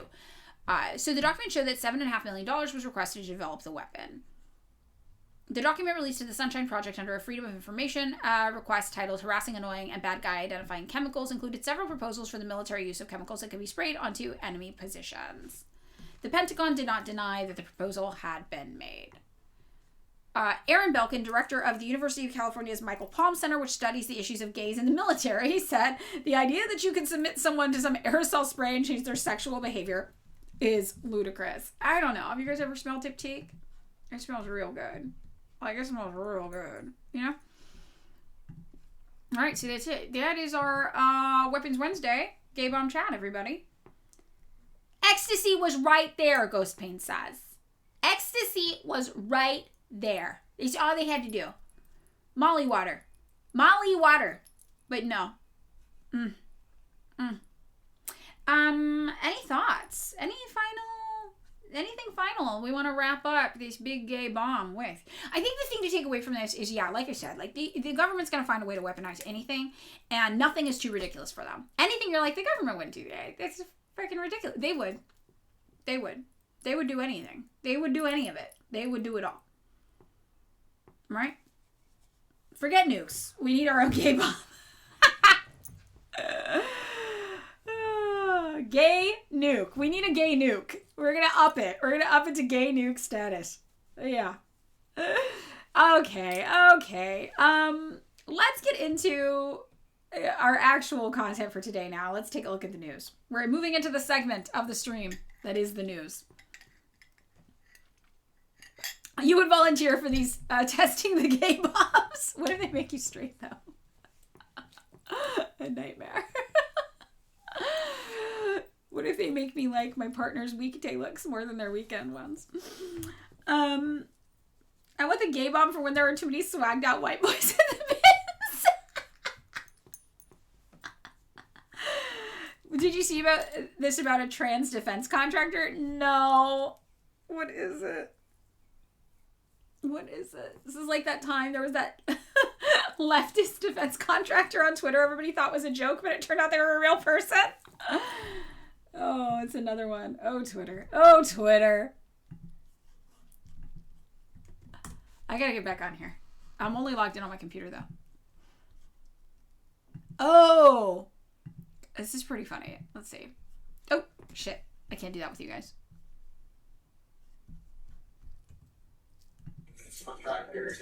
You work for a defense contractor? Wow, that is not who I thought you were going to be.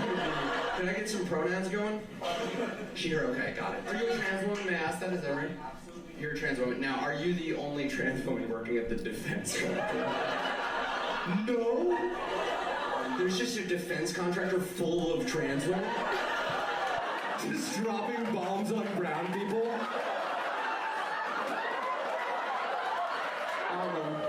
How about those pronouns? Okay, so you make motors for what exactly? Rocket motors. Oh, rocket for rockets. So like when that school in Iran. Dude, that's a pickle for a liberal, don't you think? You're like, technically the motors were made by trans women, so. Who are you on the side of, liberals? But are you a liberal? Yeah. Okay. You're very leftist, but then help me understand the logic.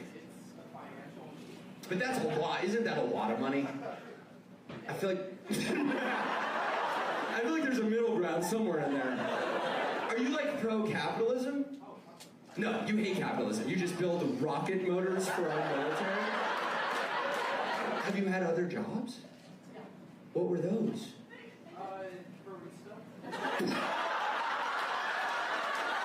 You got radicalized at a Starbucks thing? It was local. Oh, I'm sorry.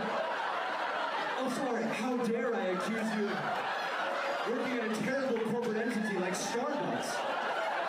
I don't understand you one little bit. You go to therapy. You talk about building the rocket motors in therapy? No, I talk about my trauma. Okay. Tell me what your trauma is. Your dad is your trauma? Yeah, you know what some people's trauma is? Getting hit by a highly propellant rocket.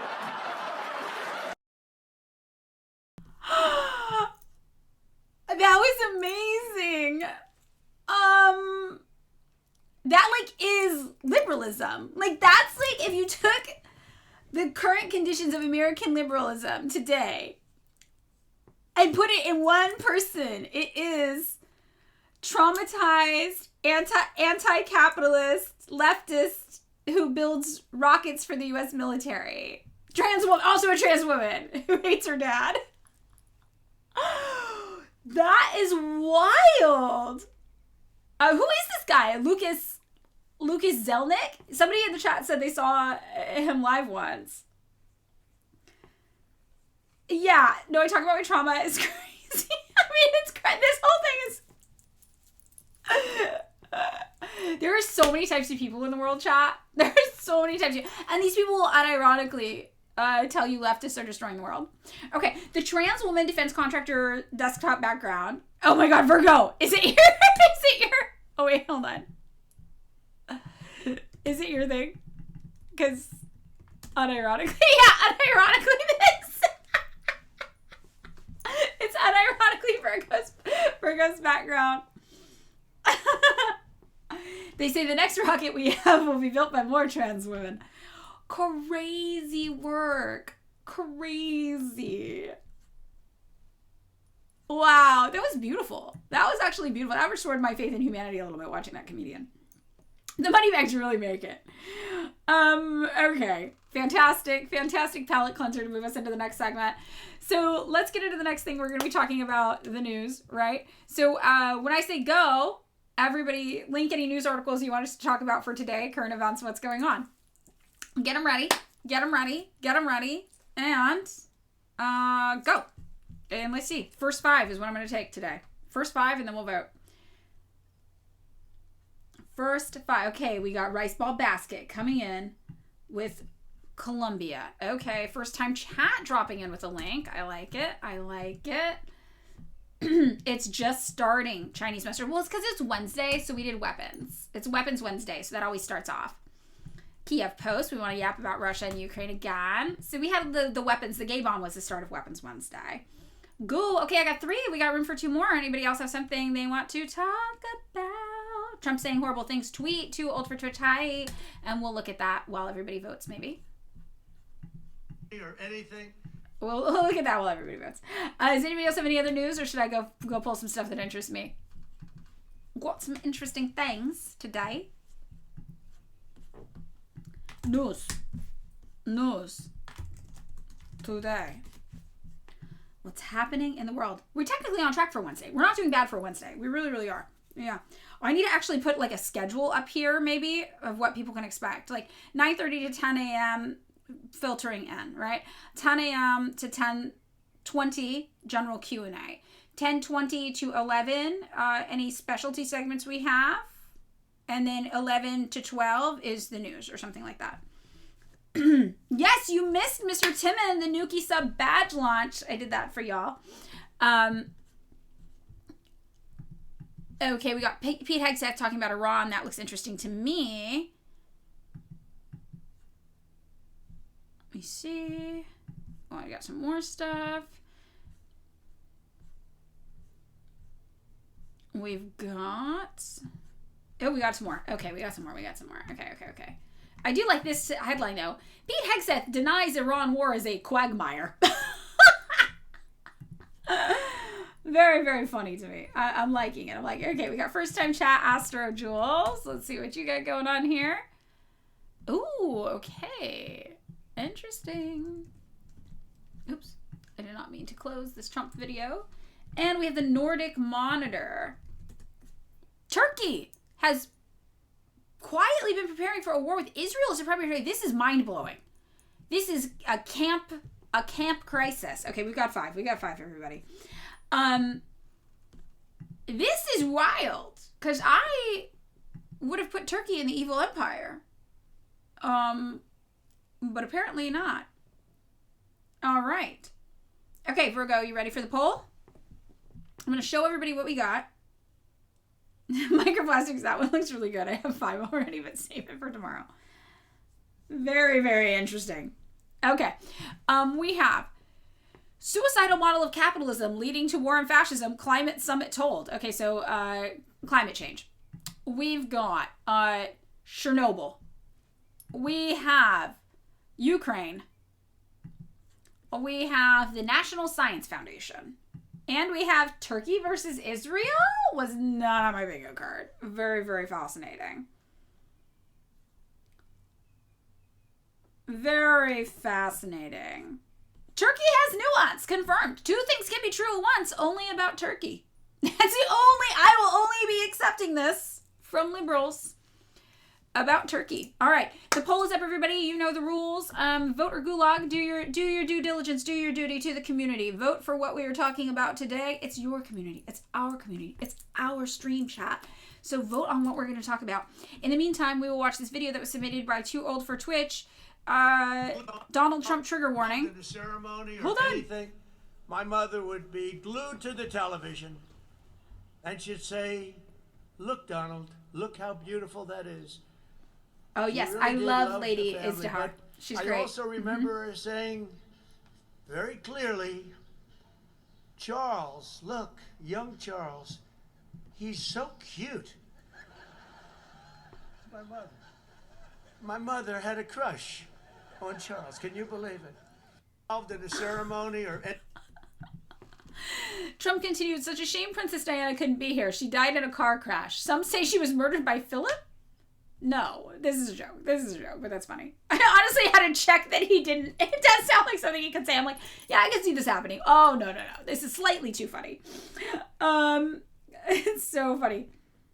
So kind of my wedding, so I keep submitting the vlog I made for voting time window. Okay, let's watch it. Yes, let's do it. Vote is still going strong. If you have videos you want to share, now's the time to do it. Aww. I've never heard this audio. Your wedding outfit, Virgo, was so good. It was so good.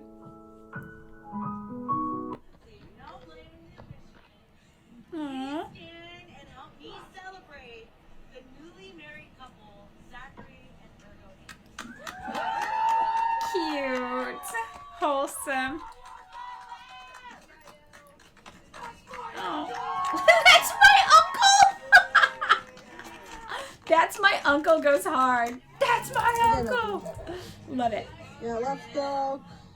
So cute. That outfit was so good. That's my bestie. Married bestie. Okay. It's a ring bestie.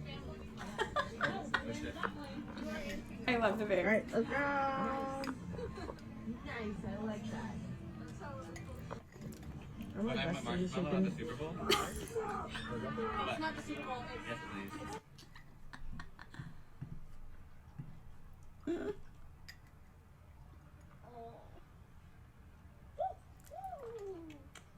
I did not finish my... Finish it. It did not come out well. Finish it. No, it's hard to Double take. be a flow. You don't have to finish it. Yeah, don't force Don't force it. You finish it then. No need to. No.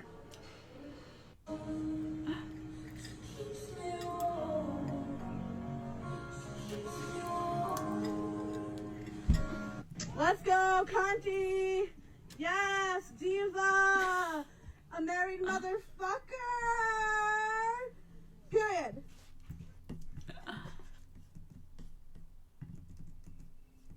Is everybody's paused?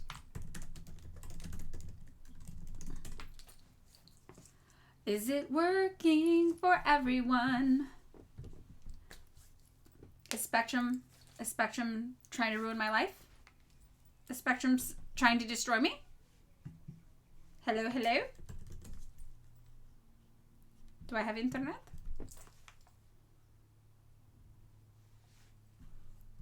Okay. I have internet. Is it working for everyone? Refresh, refresh.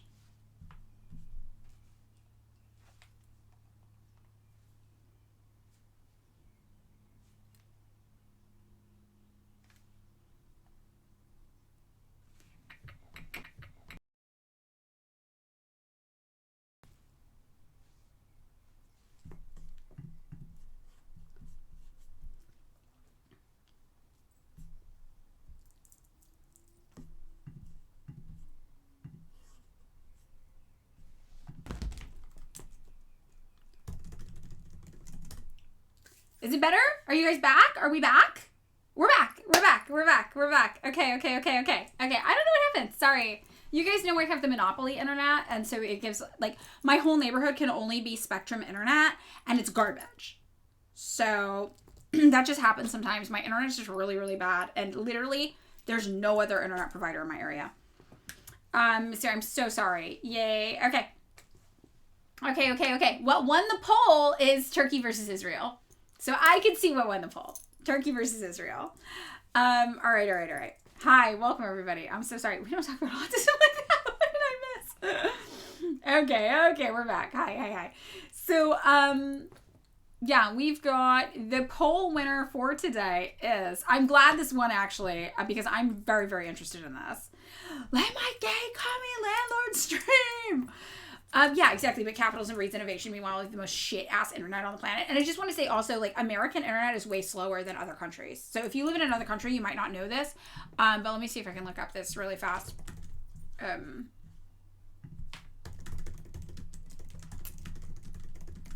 Searching.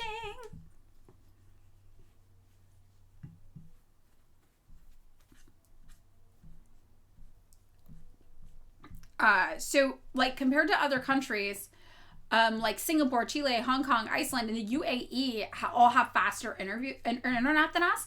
And if you're not in the United States, it might shock you to learn that we also have to, hello, JV, thank you for gifting this up. We also have to pay for different tiers of internet access. So not everybody pays for the highest tier of internet speed because it's just, like, prohibitively expensive, basically. So yeah, it's really, really weird. And it also, those are averages, but certain areas like don't have internet coverage at all or have very, very low. You know, it's a major issue.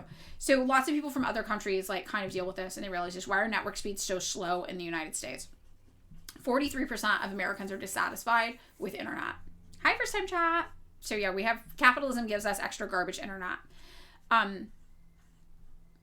Yeah, 87% of South Koreans actually have high-speed internet in 2022. Just 20% of Americans did. So our proxy states have better internet than us, which is very, very weird. But of course, then they deal with massive internet censorship as well. You guys know in South Korea, they censor North Korean internet sources or certain things that just say favorable things about North Korea. They censor those as well. The few serving the many. Even in the most densely populated U.S. cities, consumers can expect to choose their ISP from just internet service provider from just 2 or 3 companies in their area. In my area, it's 1. Literally, I cannot even choose. Meanwhile, households in rural America consider themselves lucky if they just have 1 or 2 options. My grandma has like no options where she lives in Montana. I live in Los Angeles, and my neighborhood only has 1. And like centrally located Los Angeles. Like I'm in the city limits, in a major neighborhood. So yeah, this is like a major thing we have, and it has to do with major corporations and monopolies over internet providing. All right, so the thing that won, though, is Turkey, who has been quietly preparing for a war with Israel as the primary target. Fascinating, coming from the Nordic Monitor. Now, a series of recent measures adopted by the government of Turkish President Recep Tayyip Erdogan indicates that the country is preparing for a warlike scenario marked by sweeping changes to military and civilian mobilization rules, the expansion of logistical supply systems, and an aggressive push to advance missile and drone capabilities. I mean, this is shocking because Erdogan is not like a progressive guy, and historically, Turkey had been a major ally of the U.S. government, as is Israel. So Turkey and Israel, I'm looking up some info just so everybody can see this. I have to look up a year. Hold on.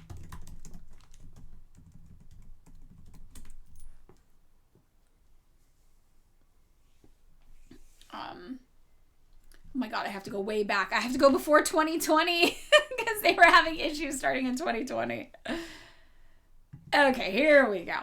So there previously had been historically a large tie here, right? Dramatically increasing ties between Israel and Turkey. This is from 1998 when this came out by Amikam Chamani, who is a lecturer in political science at Bar-Ilan University and the author of 3 books, including Israel, Turkey, and Greece, right? That's a book literally about these relations. So, dramatically increasing ties back in 1998 between Israel and Turkey had major implications, not just for those two countries, but for the Middle East on the whole. Although the relations are intensely controversial in much of the region, they are likely to foster long-range stability. As commerce, tourism, and military cooperation between the region's only democracies, they're capitalist places, expand, the pro-Western axis in the region also grows stronger. So this is the context that, before we get too into this, is really necessary to understand this large shift in relations between Israel and Turkey that really has started since around 2020 is when I started to see a lot of it. Maybe chatters know if it started even before then, but that's when it started to kind of hit the news. So, yeah, they were seen as the pro-Western axis in the area we call the Middle East. That was what we want Taiwan to be, South Korea, right? This was our kind of proxy operating in this region historically, and it was Israel and Turkey together. Relations between the two countries divide into 2 periods. The first, from 1948 to the early 1980s, comprised generally covert links, fluctuating volume, military, and intelligence-oriented nature. The second era, since the early 1980s, has included an astounding expansion of connections, military, economic, and civilian. These ties reached unknown heights in 1996. The newly installed Netanyahu government in Israel suspended contacts with Syria, thereby meeting Turkish expectations. And Turkey's secular and pro-Western military establishment used ties with Israel to step up pressure against the country's Islamist prime minister, Erbakan, who had taken steps that threatened their establishment. What are the components of this relationship? What interests do the two sides pursue in it, and more specifically, in its public nature? And how far will Ankara and Jerusalem pursue their present ties? A consensus exists in Israel about the value of a special relationship with Turkey, despite a wariness that it's narrowly based. Indeed, Israelis have in several ways undergone a profound change in policy regarding Turkey. Remember, this is 1998. First, Jerusalem had long declined to take sides against Kurdish terrorism, despite Turkish pleas. The Israeli policy resulted principally from fears of opening a new terrorist front vis-a-vis the Kurdistan Workers' Party. Also, a persistent pro-Kurdish sentiment exists in Israel. Right, the Kurdistan Workers' Party, obviously, fears of opening a new terrorist front, right, lingering from the country's extensive support for the Kurdish struggle in northern Iraq in the 1960s and 70s. Now we know the Kurds in Iraq have become very, very stabilized now in the year 2026, flashing forward. So stabilized, in fact, that they do not want to be involved in even any of the West shenanigans in the region. They're like, we're in our self-love era, we're not getting involved in that. Hence, the Turkish-Israeli agreement on strategic cooperation excluded cooperation in this domain, and agreements concluded in November 1994 relegated anti-terrorist efforts to bilateral police agreements. Prime Minister Benjamin Netanyahu in May 1997 broke with this tradition and unequivocally supported Turkey in its conflict with the PKK. Now, Netanyahu was just getting into office when this was happening. I think it was like 1996 maybe he stepped into office. Let me fact check myself on that.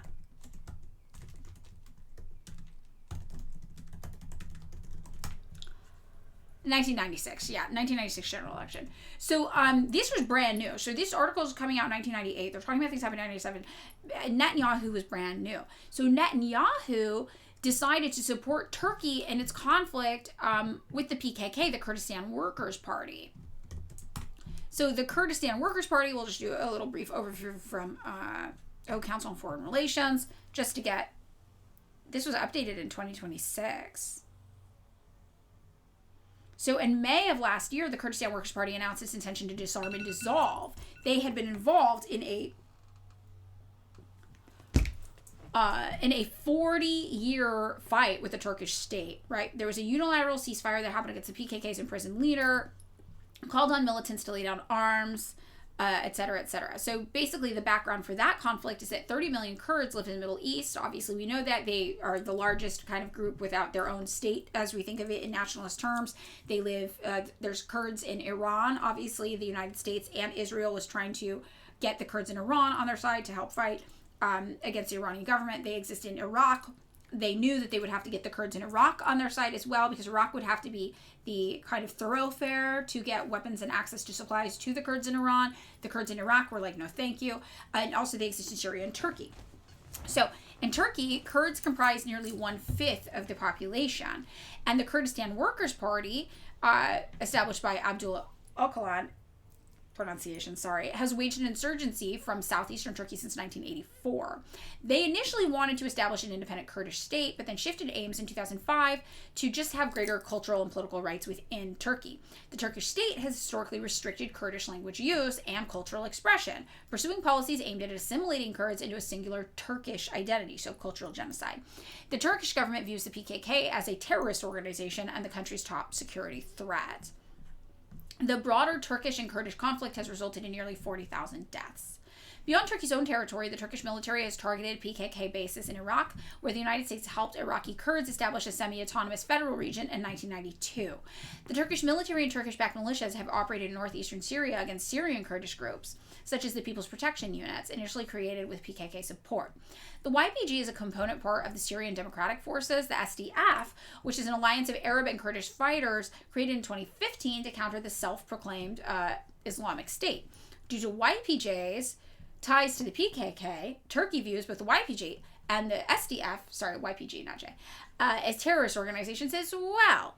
And since 2016, the United States started aligning itself with the SDF because they thought that was the only force capable and willing to take on ISIS, basically. The United States also helped create ISIS. So, sorry, all the hydrates. I'm seeing.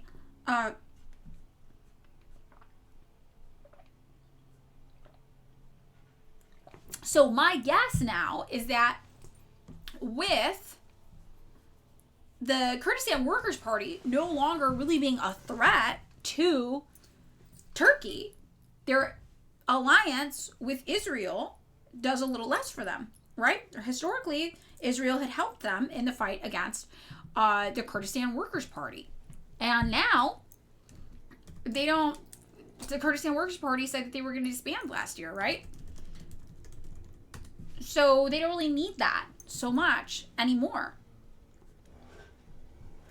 Now, the Kurdistan Workers' Party, they also are not mentioning this. We've tried to find a good article to talk about this.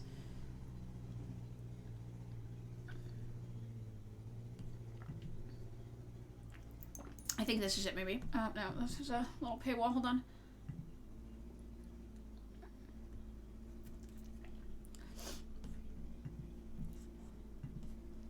The Kurdistan Workers' Party, as you probably guessed from the name, was communist, right? There we go. I'm drinking them all, though.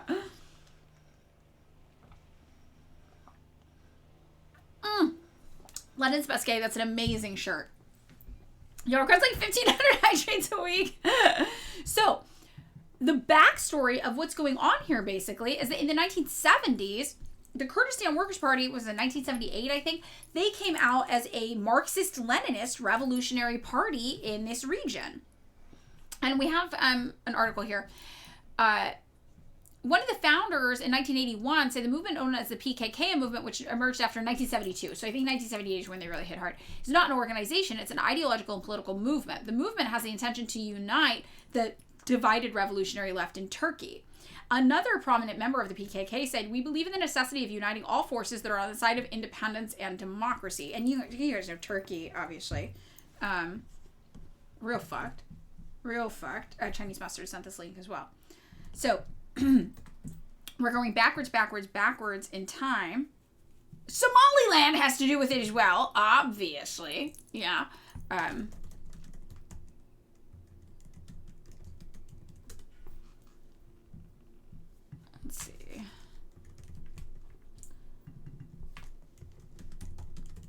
Hold on. I'm wondering how far back to go here.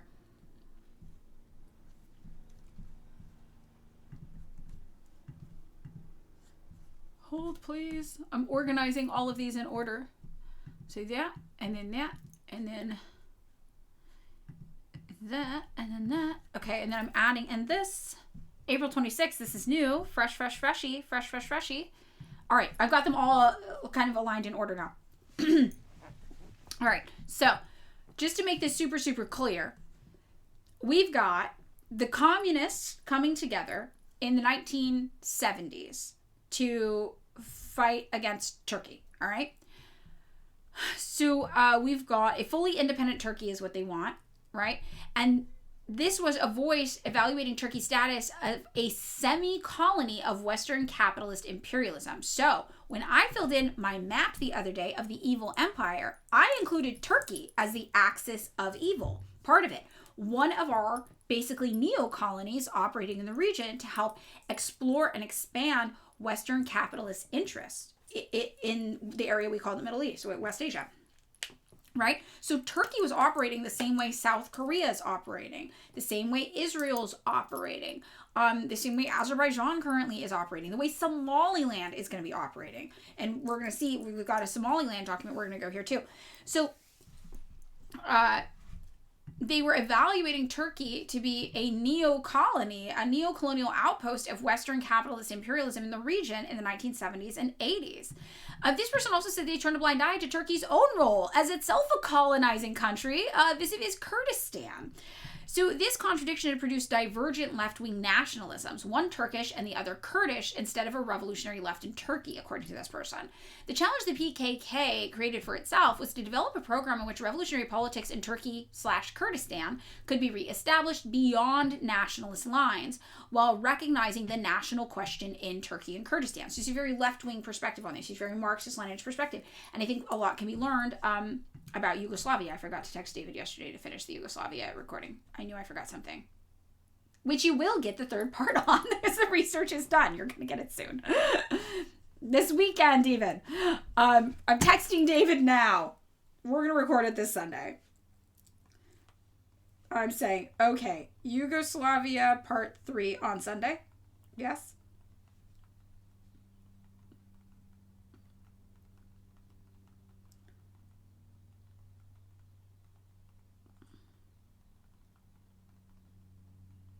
Okay, but what if David says no? He'll say yes. He'll say yes. He'll say yes. It's because I was out of town this weekend. It messes everything up. Whenever I go out of town for the weekend, it fucks up our whole schedule. So we can learn a lot, though, about the struggles they were talking about in Yugoslavia during World War II, right?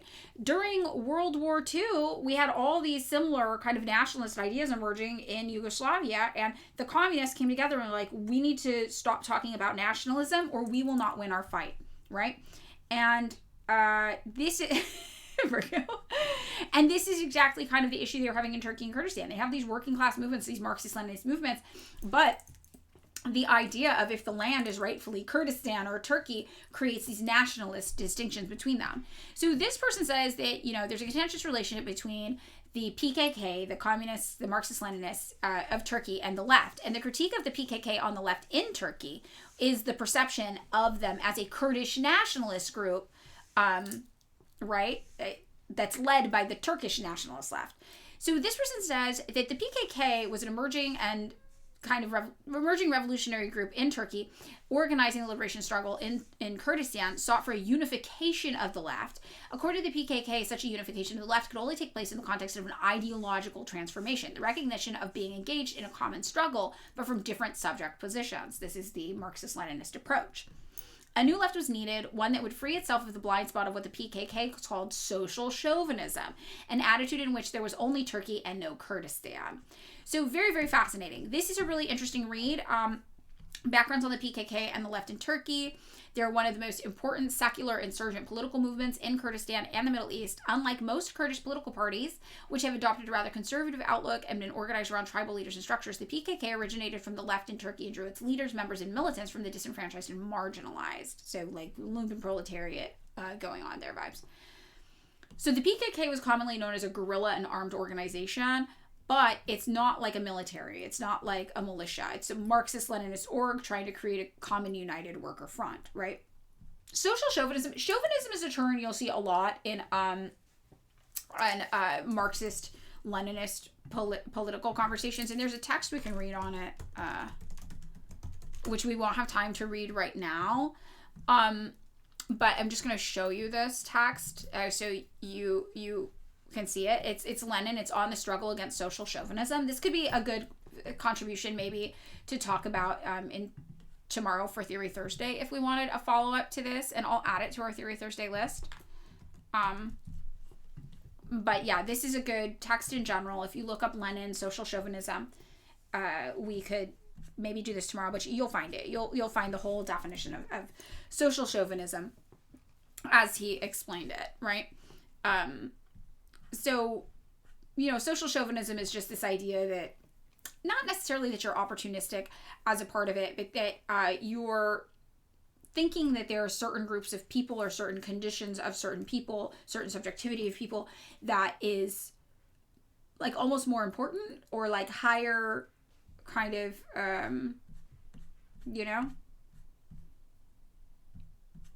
like higher, sorry, I'm looking what's going on in the chat. Social fascism, Transfox Girl 1312 says, yeah, it's the kinds of bigotry and bias that you might have. It's very often referred to in nationalist terms, especially back in the day, but it's not necessarily nationalist. When you have bigotry over certain types of workers, certain types of oppressed classes, gay people, queer people, that might be an example of social chauvinism, racism, bigotry, etc. That could be an example of a social chauvinism of some kind, right? So, that's kind of what they're talking about here in the idea of social chauvinism. That might be examples of it. Dogmatic thinking, Chinese Mustard says, yeah. The dogma we avoid as MLs can be classified as chauvinism. Too old for Twitch. Yes, exactly. Yeah.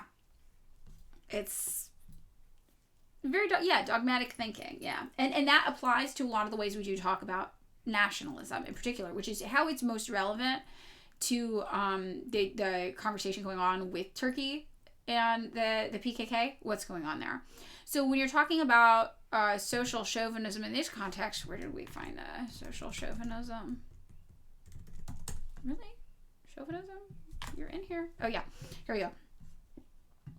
So the PKK was saying there was social chauvinism in Turkey, saying there was only Turkey and no Kurdistan. So they're like, this is a very like it often will manifest itself in nationalist lines, kind of, when we're talking about struggles of the past. Like Yugoslavia, for example, was fighting against social chauvinism of being like, well, I'm from this region, so this, or like this region is like the dominant kind of class in the region or whatever.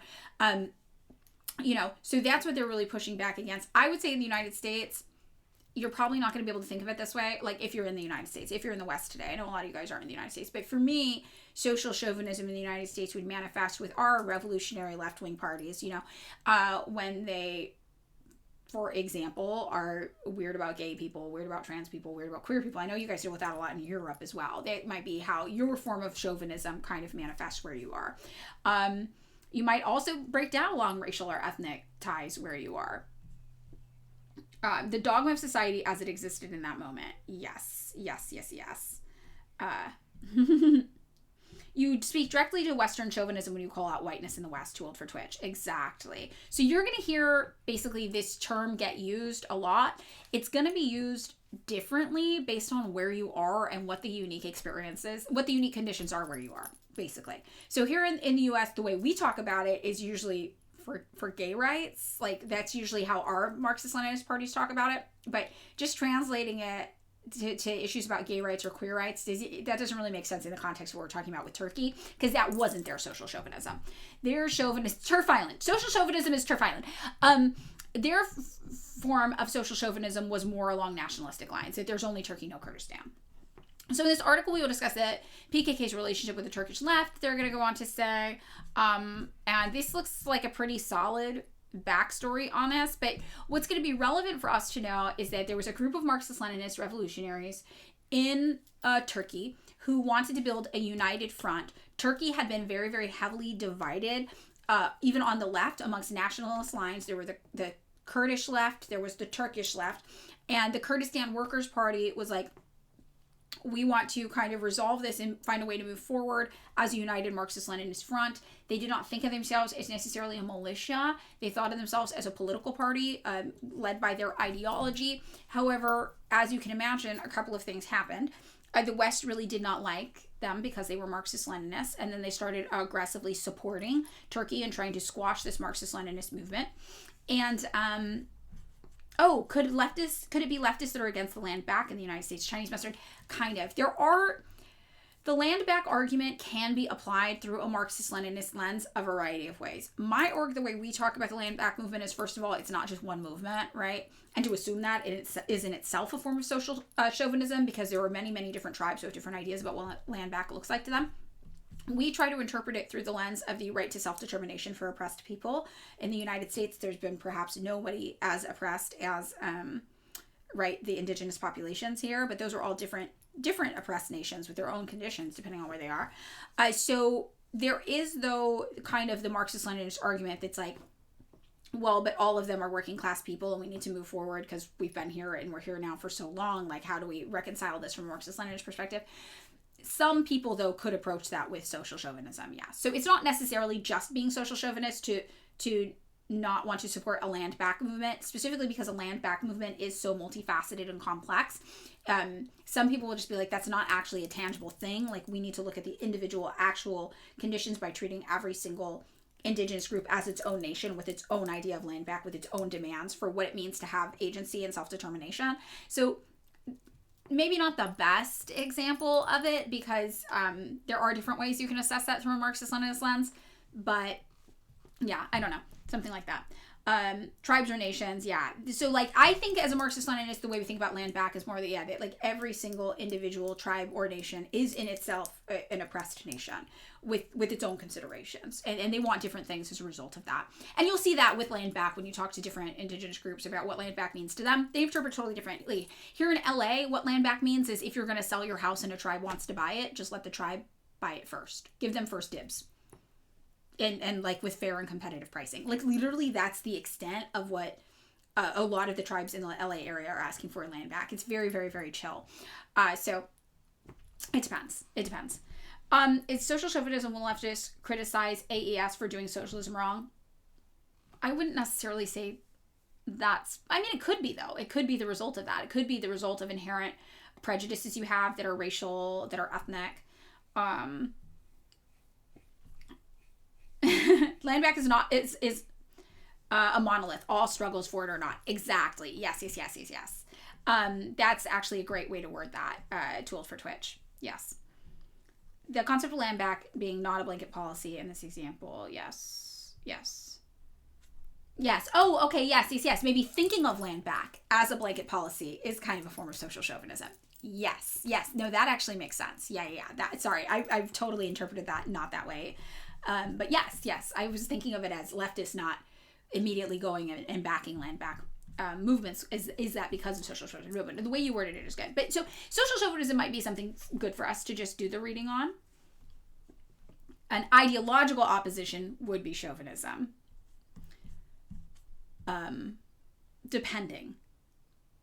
But again, some people are like, we will do the Marxist-Leninist approach and just say, you have the right to self-determination as an oppressed people, and land back doesn't address that. Like, land back isn't like, we want to give you more agency and autonomy, actually.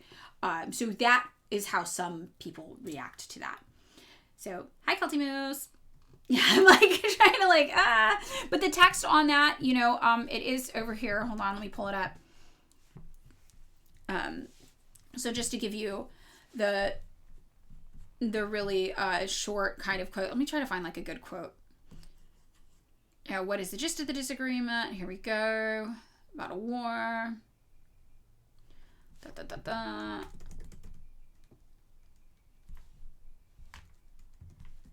Let's find the first one. Social chauvinist, blah, blah, blah. I'm going to try to find where he introduces this concept and see if we can just get one paragraph. That's really in here. No, this is all about the one conflict, though, that I don't want to get into this whole thing because we don't have a ton of time left. So I just want to give you kind of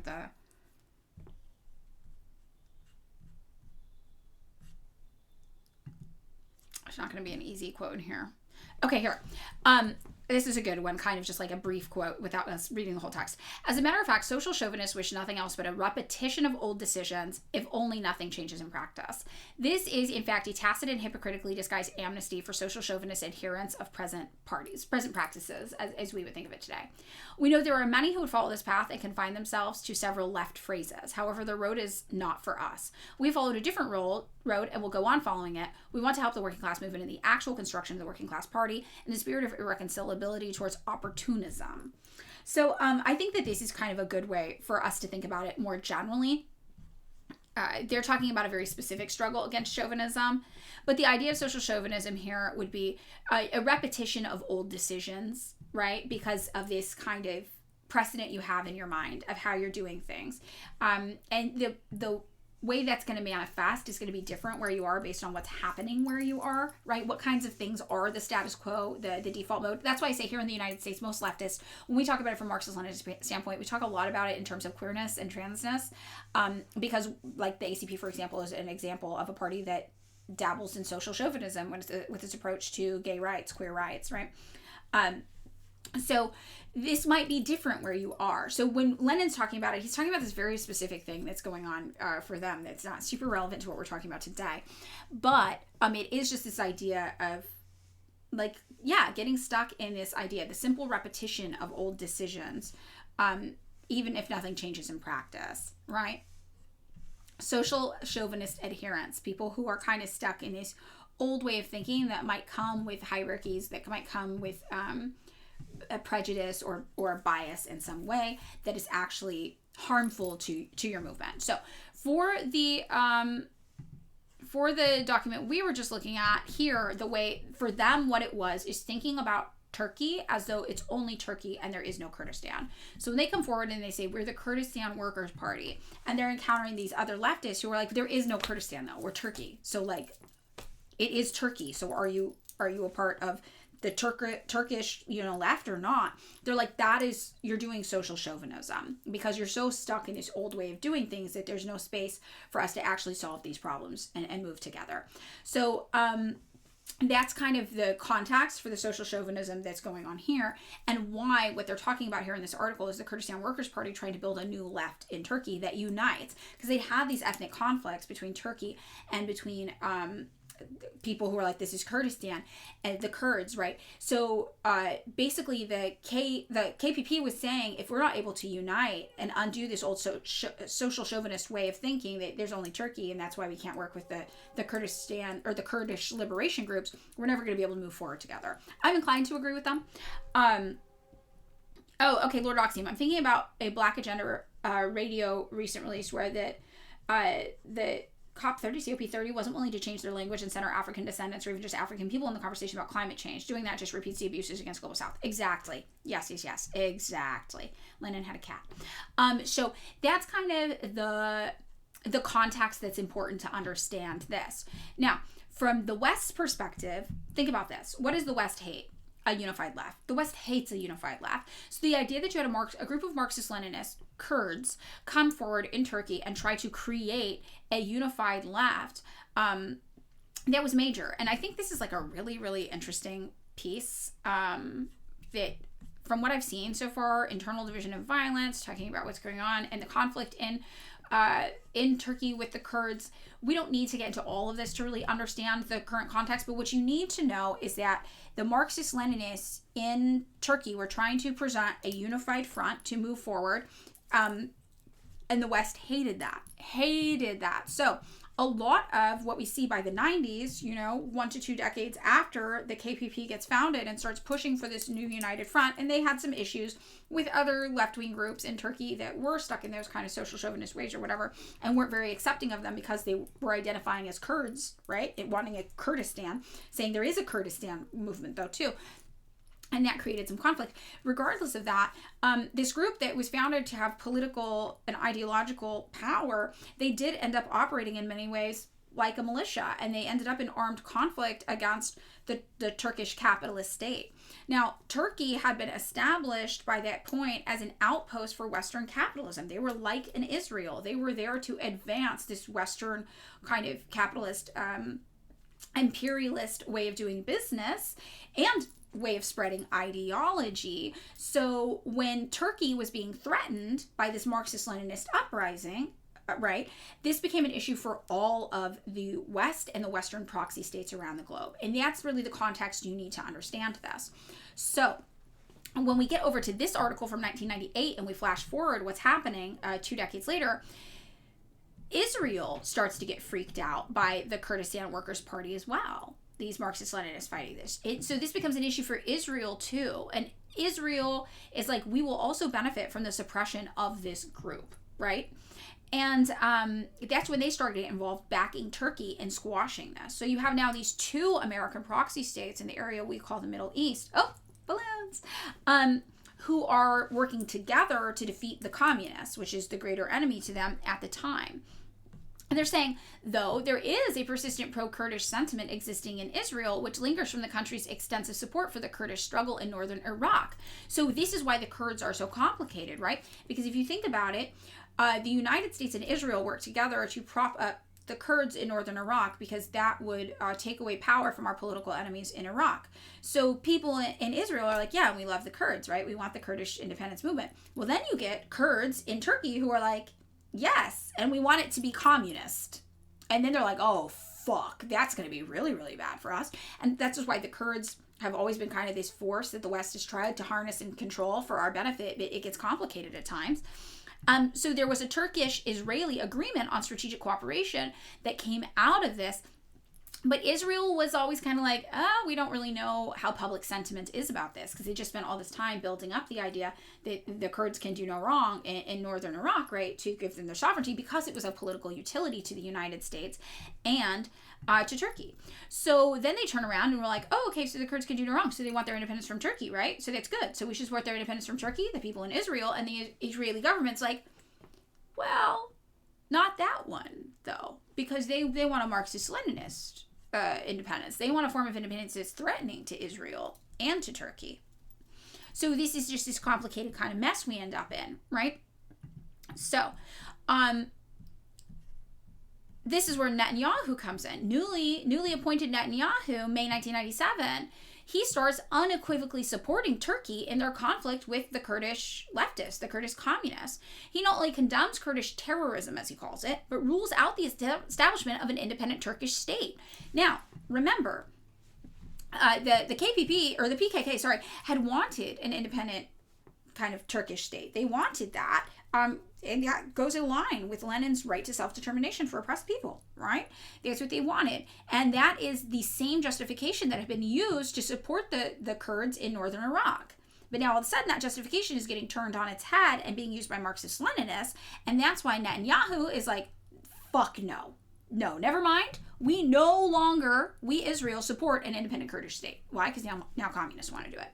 And he declared there would be no peace unless with Damascus unless it ended in support of PKK terrorism, as they call it, right?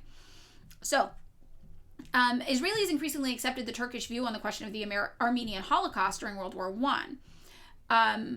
While officials or army officers had long advocated a pro-Turkish position, and obviously Turkey is who committed the Armenian genocide, right? An informal survey of Israeli academics would find they generally believed that Armenian massacres fit the definition of genocide and held Turkey responsible for them. So this was kind of a thing complicating the average Israeli's perspective. So Netanyahu getting elected was really, or appointed, I don't even think he was elected, is really the moment where the policy change in Israel started shifting towards unequivocally support for Turkey. But that's because they had a greater enemy at the time. So 1997, 1998 is where this Turkey-Israel kind of alliance comes into fruition.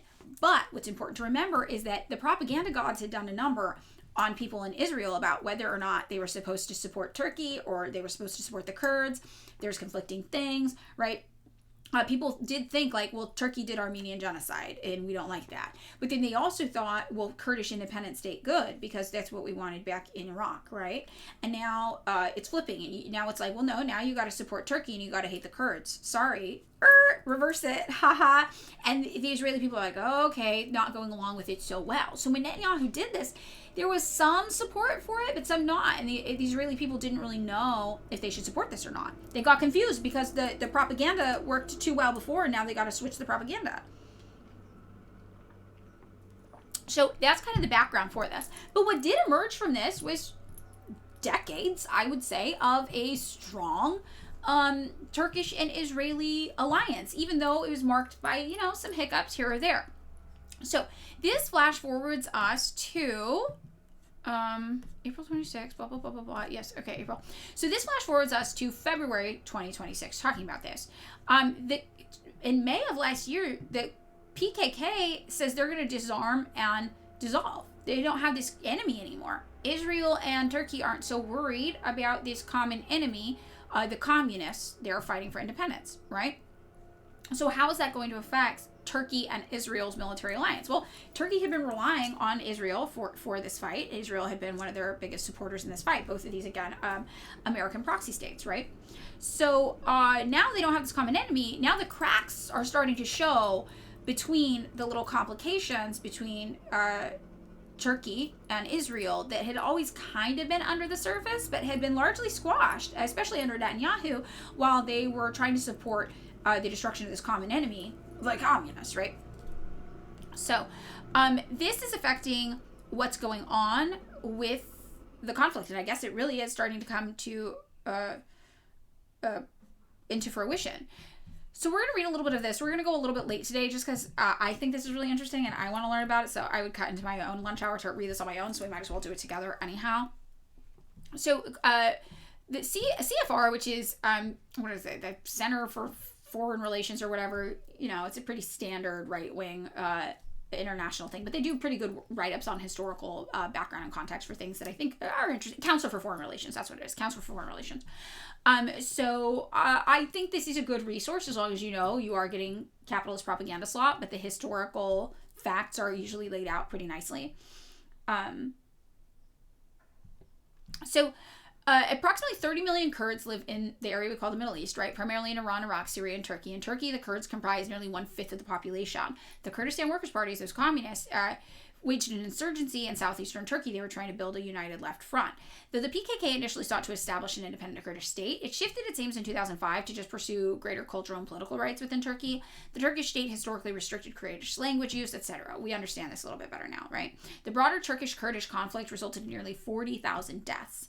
Beyond Turkey's own territory, the Turkish military also targeted PKK bases in Iraq, where the United States helped Iraqi Kurds establish a semi-autonomous federal region in 1992. The Turkish military and Turkish-backed militias have operated in northeastern Syria against Syrian Kurdish groups. So we have this kind of thing we read before, and this should make a lot more sense with the context, right? So Turkey then launched a counterinsurgency campaign in major Kurdish cities in southeastern Turkey, displacing hundreds of thousands of people. The Turkish authorities pushed most fighters into rural mountainous areas of the southeast and neighboring Iraq.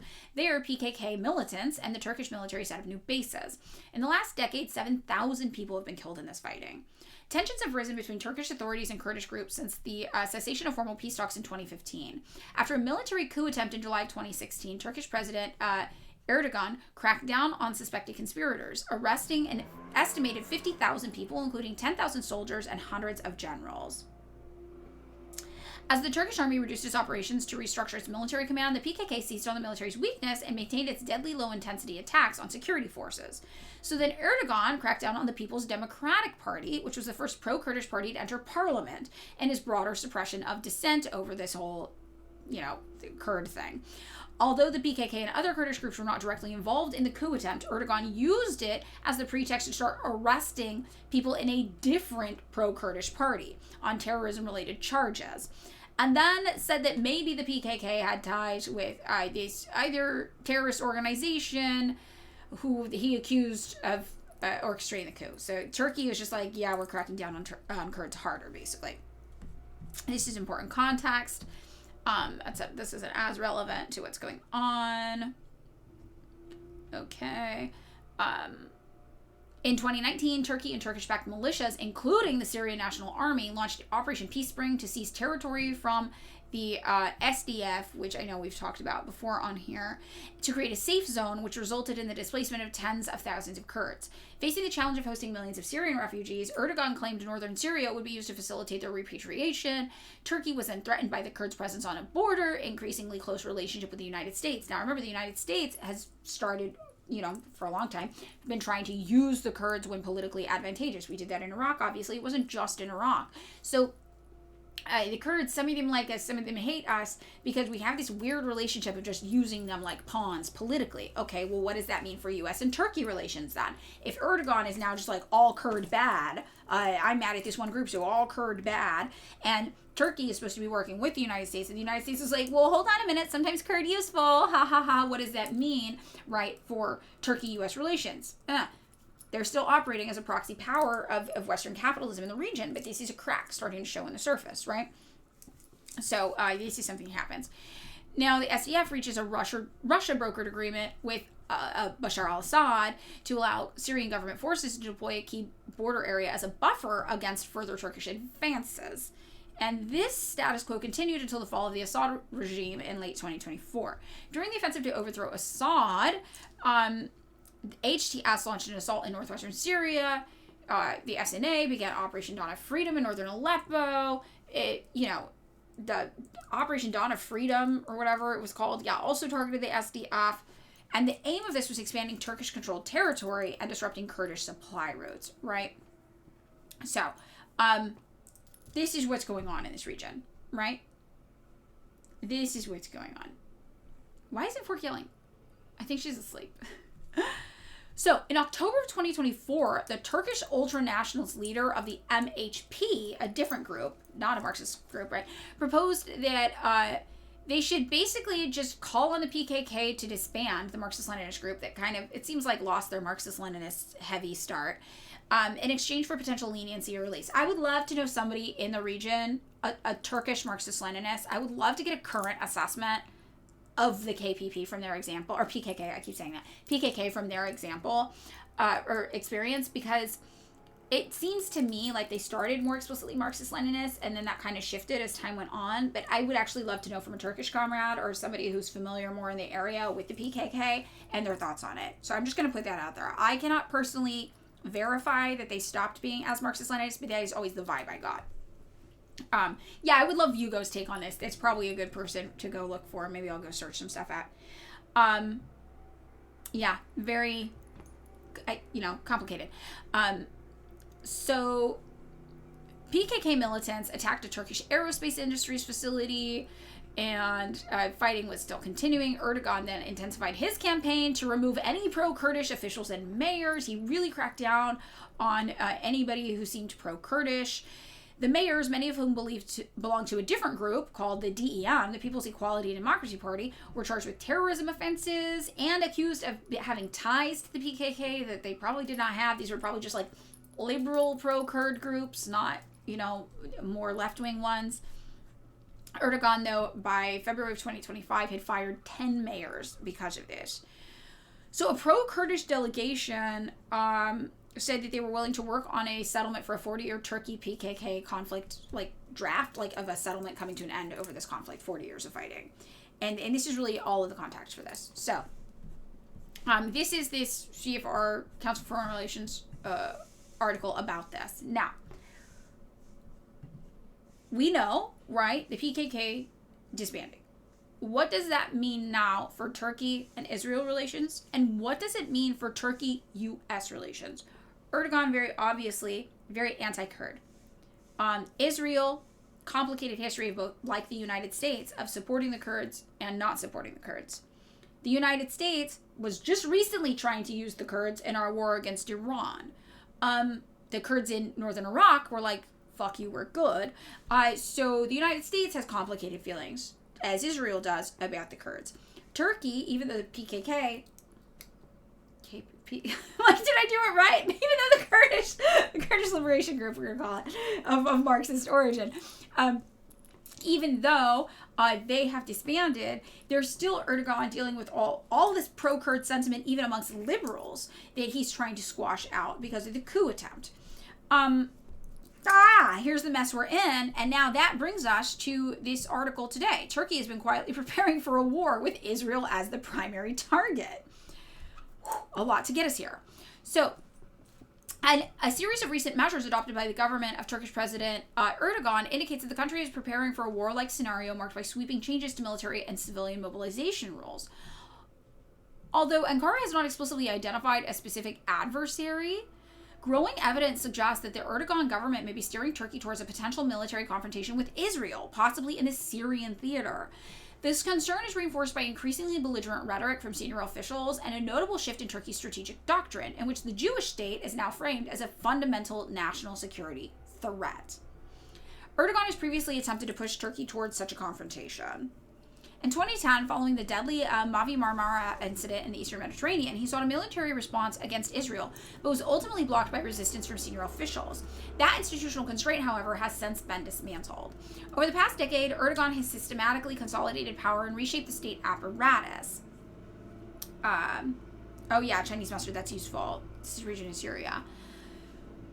In 2014, he shut down a long-running counterterrorism investigation into a network linked to Iran's, the IRGC, paving the way for pro-Iranian figures to rise within the intelligence, police, military, and diplomatic services. So, this is relevant to just repeat and explain. Erdogan shut down a counterterrorism investigation into the IRGC, and the Nordic Monitor is saying that paved the way for pro-Iranian figures to rise up within intelligence. So, Turkey now might be aligning itself more with Iran than they had been in the past, rather than with Israel. Following the false flag coup attempt in 2016, Erdogan carried out mass purges that removed tens of thousands of officers, including much of the pro-NATO leadership within the armed forces. Now remember, why pro-NATO leadership? Pro-Kurd leadership? Well, because the United States has been trying to court the Kurds to be our pawns and do our bidding in these areas going back decades, the same way we did with Iraq. So to be pro-NATO in many liberal instances is to be pro-Kurd. But remember, not all Kurds, because the Kurdish Liberation Group was actually founded as a Marxist-Leninist organization who would not have supported NATO. But again, Kurdish people aren't all monoliths, so this is creating this complication here, right? And Erdogan's just like, well, I'm just going to get rid of all of the Kurds because I'm having trouble with this Marxist-Leninist Kurdish group. Okay, so this is something that has led to the pro-NATO leadership within the armed forces getting purged, along with the pro-Kurdish liberal groups, because the pro-NATO contingency had been wanting to use the pro-Kurdish liberal contingency to help with situations in Iraq that had occurred. Now, under Erdogan's leadership, Turkey has expanded its military footprint abroad, arming Islamist groups in Syria and Libya, and establishing overseas military outposts from Somalia to Qatar. Ankara has also deepened ties with Hamas, designated a terrorist organization by its NATO allies, providing operatives with shelter, funding, logistics support, and even Turkish citizenship. At the same time, Turkish intelligence and police have intensified crackdowns on Israeli networks, including alleged Mossad operatives tracking Hamas activities in Turkey, while largely overlooking the presence of jihadist groups in the Iranian intelligence networks operating on Turkish soil. So this is all super, super fascinating. So we've got these primary source material included here. With these developments, Erdogan appears increasingly confident in his ability to pursue a direct confrontation with Israel and has begun laying the groundwork accordingly. The clearest sign of this preparation came on May 22nd, 2024, when Erdogan issued a sweeping presidential decree introducing a new mobilization of state and war relations. The thing I'm not understanding here, which maybe people in the chat have opinions on, is what is the material benefit of fighting Israel for Turkey at this time? I understand the material benefit of no longer aligning yourself with Israel, but what is the material benefit of an all-out war with Israel, right? That's my question here that I'm not yet understanding. That's why it was shocking to me. I was like, to war?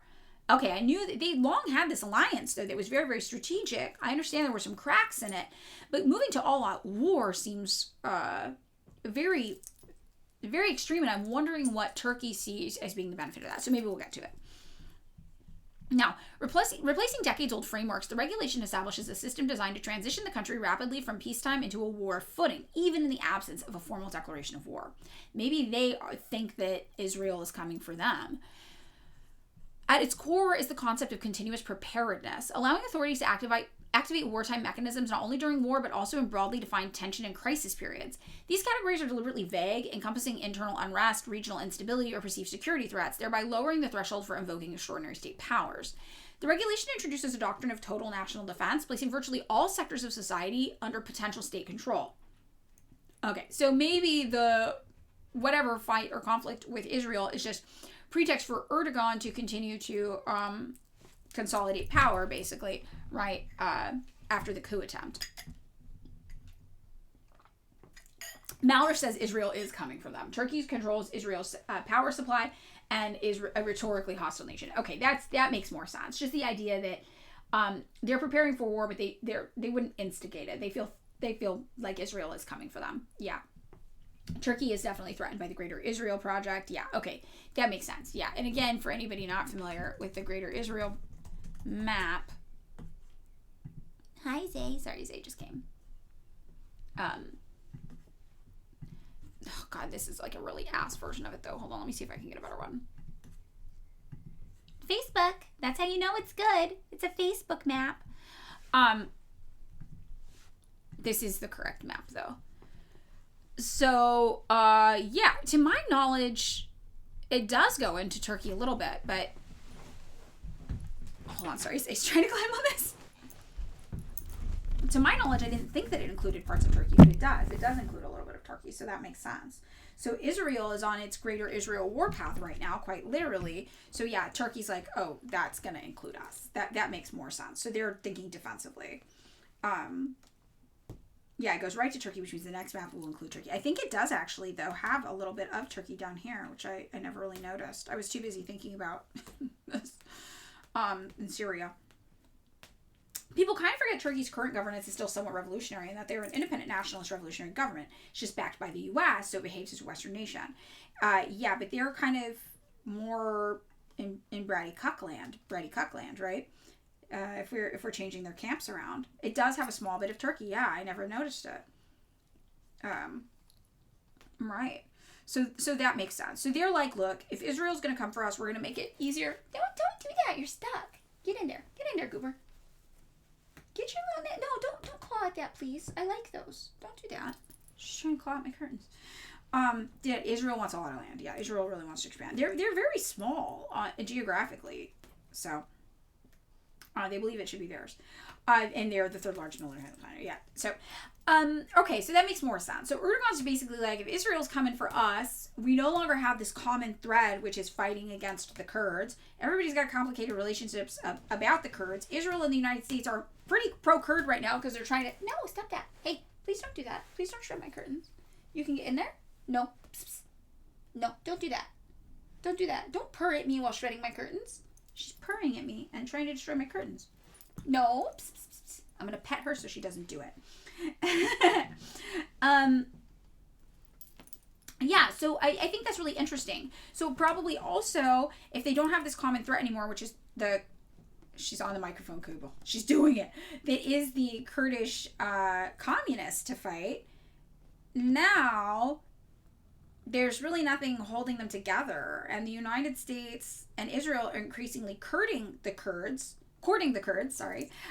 in their pursuit of support for against Iran. So basically, Turkey is looking at the camps. The camps are the Kurds, Israel, and the United States. Not all the Kurds though, but they're looking at it like, I think the Kurds are in the camp, and they're like, the Kurds are not in our camp. So if we're choosing camps, we're going all in on Iran because Israel's a threat to us. Yes, can't forget the imperial mother of Israel, USA, and its interest in the Greater Israel. Right. This makes sense. Yeah, she's like, you're late. You're 18 minutes late. I really just want to, get a full understanding of what's going on with them. Yeah. So this is very, very informative and good. Okay, so the new regulation just basically makes it so that they can be super defensively ready and on board at the drop of a dime. And the obligations extend directly to individuals. Reservists must report within 48 hours of a mobilization order. Because I'm reading this, and the way it's posited, Turkey's been quietly preparing for a war with Israel as the primary target. Makes it sound like Turkey would be the aggressor in a war against Israel. Target, right? Targeting Israel, right? But when we're actually reading the actual policies, they do sound more defensive. It's like, hey, even without a declaration of war, you got to be ready to go. We got to get you able to show up here really fast. So when reading it, it feels like they're preparing for somebody else to come invade them. And that, I think, was very, very interesting to kind of realize the framing of this is is a little different than what the actual law or regulation is saying. Reservists must report within 48 hours of a mobilization order. Civilian vehicle owners may be required to surrender their cars in as little as 6 hours, often along with their drivers. They have a lot of drivers, I guess, going on. I didn't know about that. Local authorities are tasked with enforcing compliance and reporting violations. A significant feature of the new framework is the consolidation of authority in the presidency. Erdogan is empowered to declare full or partial mobilization, determine the geographic scope of such measures, and decide which sectors and institutions will be affected. He can also place civilian institutions under military control, impose obligations and personnel on resources, and regulate evacuation procedures and emergency governance measures.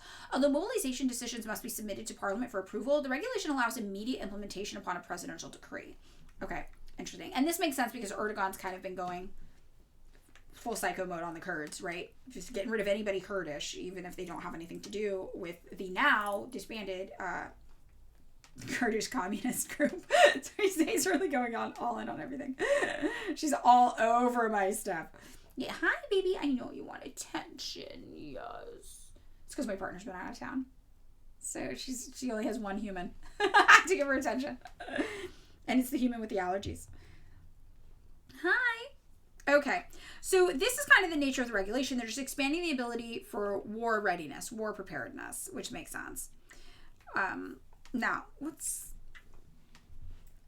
personnel from the National Intelligence Organization are treated differently under this system, and that's the MIT, the abbreviation. Right. So they remain under the agency's authority rather than being reassigned through standard mobilization procedures, underscoring the strategic importance of intelligence operations during crises.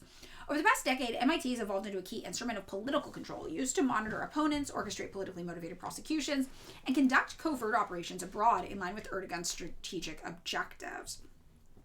Your sinus is, I know, I'm like, my throat is going, everything's bad. Economic and financial mechanisms are also embedded in the framework. The regulation provides for pre-planned budget allocations for emergency spending, stockpiling of critical goods, etc. So yeah, they really are, it sounds like they are ready for Israel to come to them. Yes. Okay, so this is very, very fascinating. So this is just some details about their previous system, the role of the private sector in their military system. This is really, whoever recommended this, who recommended this? Good job, good read, good topic. I love it. Egypt, where are you, Egypt? Egypt, where are you?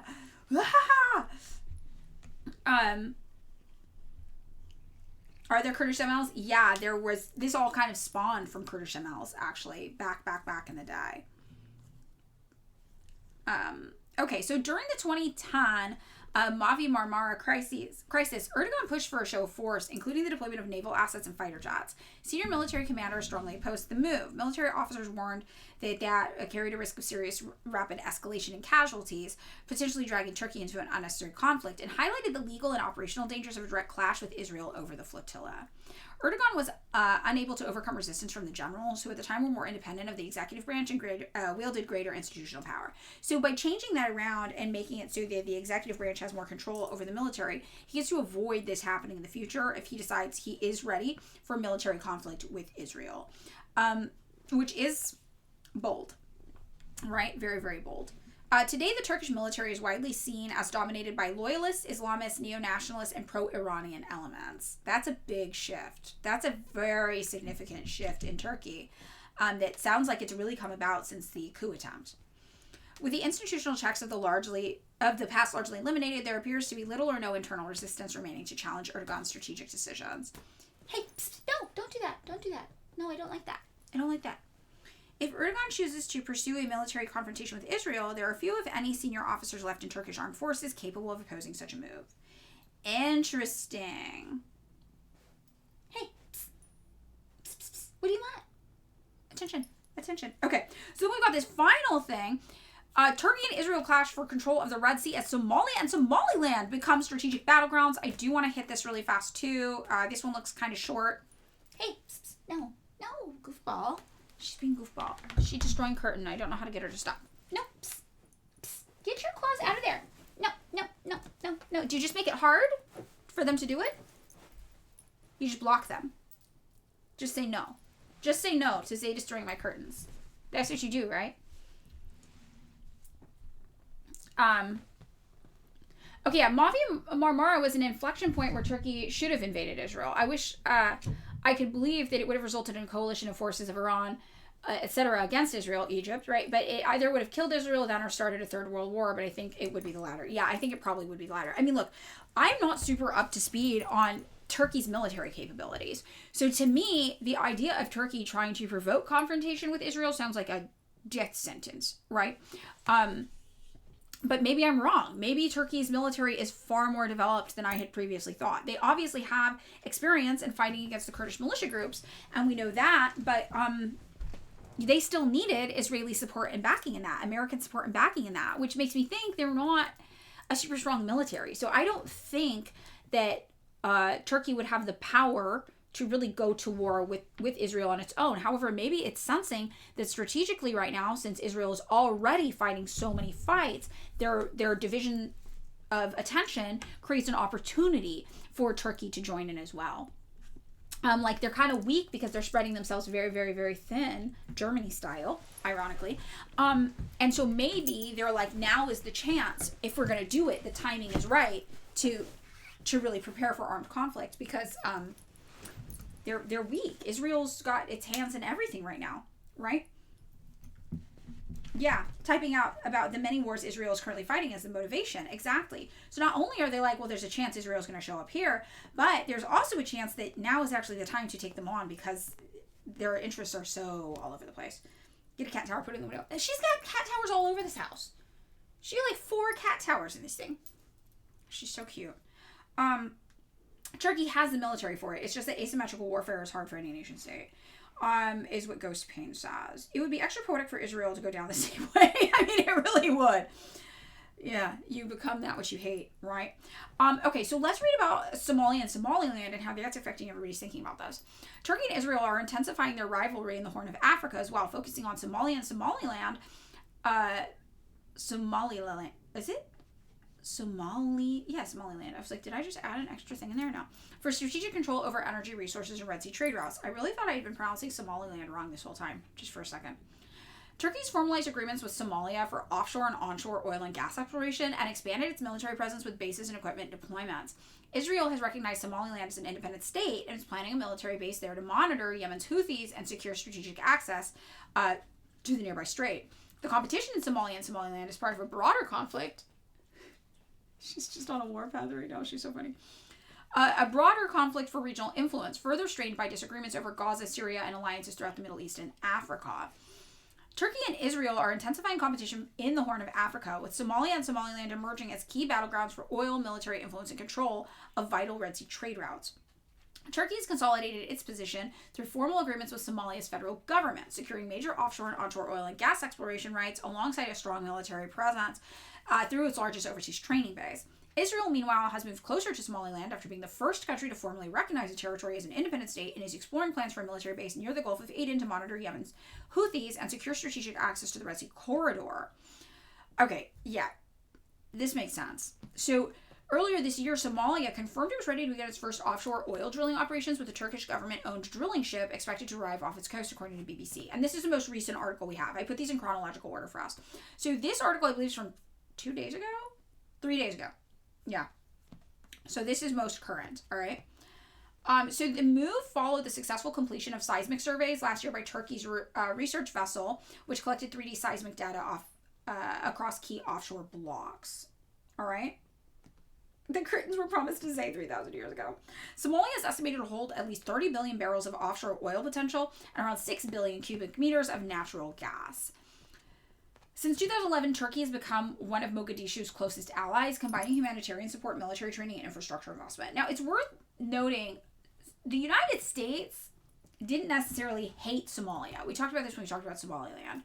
We were more, right, kind of half in, half out, waiting to see what happened, is what it really seems like. The West was really waiting to see how internal issues developed in Somalia, is what it felt like. And the emergence of Somaliland, we were like, oh, well, those are just going to be it. That's our guys then. We're going to do that.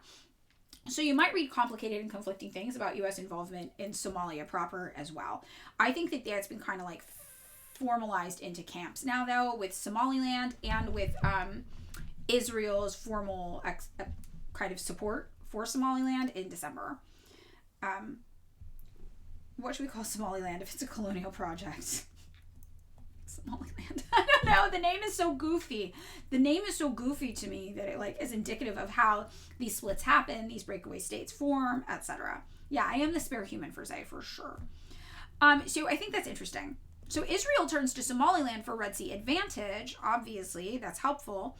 Turkey criticized the move. Erdogan called Israel's recognition of Somaliland illegitimate and unacceptable, and later said it does not benefit the region during a February visit to Ethiopia, one of Israel's key allies in the Horn of Africa. Camp. We got to finish the camp map, you guys. Maybe on Friday we can do a special treat and work on the camp map together. What do you guys think? And fill it all in together. That might be fun. Because a lot's shifting. Now's the time. Yeah, I think that would be good. Okay. So, yeah, tensions between Turkey and Israel have deepened, right?